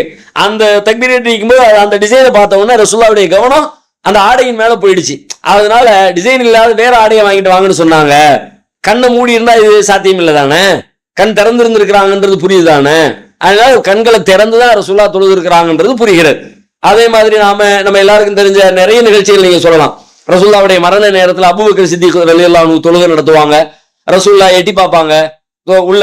அப்ப அபூபக்கர் சித்திக் என்ன பண்ணுவாங்க, ரசூலுல்லாஹ் வந்துட்டாங்க, அவங்க தொலை வைக்கட்டும், நம்ம பின்னாடி போயிருவோம்னு பேக் அடிக்கிறதுக்கு ட்ரை பண்ணுவாங்க. ரசூலுல்லாஹ் செய்யலே சொல்ல, இல்ல நீனே தொலை வைங்கன்னு சொல்லிட்டு ரசூலுல்லாஹ் உள்ள போயிருவாங்க. அப்போ தொழுதுகிட்டு இருக்கும் கண்ணை மூடிக்கிட்டே இருந்திருந்தாங்கன்னா ரசூலுல்லாஹ் வந்தது உங்களுக்கு தெரிஞ்சிருக்காது. ரசூலுல்லாஹ்வும் தொழுகையில அவங்களுக்கு ஆர்டர் பண்றாங்க, சைகெல்லாம் பண்றாங்க, அதை பாக்குறாங்க, அதை புரிஞ்சுக்கிட்டு அதே இடத்துல நிக்கிறாங்க. அப்போ பார்வை திறந்திருந்தது என்பதை இந்த நிகழ்வுகள் எல்லாம் நமக்கு ஊர்ஜிதப்படுத்துகிறது. அதே மாதிரி போர்க்கள சட்டங்களை எல்லாம் எல்லாம் சொல்றான். போர்க்களத்தில் நீங்க நபியோட நிற்கும் போது வைதாக்கும் தஃபீஹிம் ஃபஅகம்த லஹுமுஸ் ஸலாத்த ஃபல்தகும் த்வாயிஃபத்தும் மின்ஹும் மஅக வல்யஹுது அஸ்லிஹத்தஹும். போர்க்களத்தில் நீங்க தொழுகைக்குரிய நேரம் வந்து தொழுகும் பொழுது ஒரு டீம் உங்களோட தொழுகட்டும், அவங்க தங்களுடைய ஆயுதங்கள் எல்லாம் எடுத்து வச்சுக்கிட்டோம், அவங்க போனவன அடுத்த டீம் வரட்டும், அவங்களும் தங்களுடைய ஆயுதங்கள் எல்லாத்தையும் எடுத்து வச்சுக்கிட்டோம் அப்படிங்கிறத சொல்லும் பொழுது ரொம்ப விழிப்போட கவனத்தோட அஸ்லிஹத்தஹும், கவனத்தோட தங்களுடைய ஆயுதங்களை எடுத்துக்கிட்டோம். கவனத்தோட இருக்கிறதுனா, போர்க்களத்துல கவனத்தோட இருக்கிறதுனா கண்ணு திறந்திருந்தா தான் அந்த கவனத்தை முடியும். யார் வர்றா, அடிக்க வர்றானா, அட்டாக் வர்றான் அப்படிங்கிற ஆயுதமும் இருக்குது. வந்துட்டாங்கன்னா அட்டாக் பண்றதுக்கு ரெடியா நீங்க தொழுகையில இருக்கணும். தொழுகையில இருக்கும்போதே அந்த கவனத்தோடு இருக்கணும்னு சொல்லி சொன்னா கண்களை மூடி இருந்தால் அது சாத்தியமில்லை என்பது நமக்கு விளங்குகிறது. எனவே தொழுகையில கண்கள் திறந்திருப்பதுதான் நபி வழி என்பதை புரிந்து கொள்ள வேண்டும். நேரம் நிறைவடைந்து விட்ட காரணத்தினால நிகழ்ச்சியத்தோடு நாம் நிறைவு செய்யலாம். கேள்வி கேட்க விரும்புறவங்க இதுல தெரியக்கூடிய வாட்ஸ்அப் எண்ணுக்கு உங்களுடைய கேள்விகளை அனுப்பி வைங்க. ஒருத்தர் கேள்விகளை அனுப்பும் பொழுது ஒரே ஒரு கேள்வி மட்டும் அனுப்புங்க. உங்களுடைய பேரு உங்களுடைய முகவரியை தெளிவாக குறிப்பிட்டு அனுப்புமாறு கேட்டுக்கொள்கிறோம். அஸ்ஸலாமு அலைக்கும் வரஹ்மத்துல்லாஹி வபரகாத்துஹு.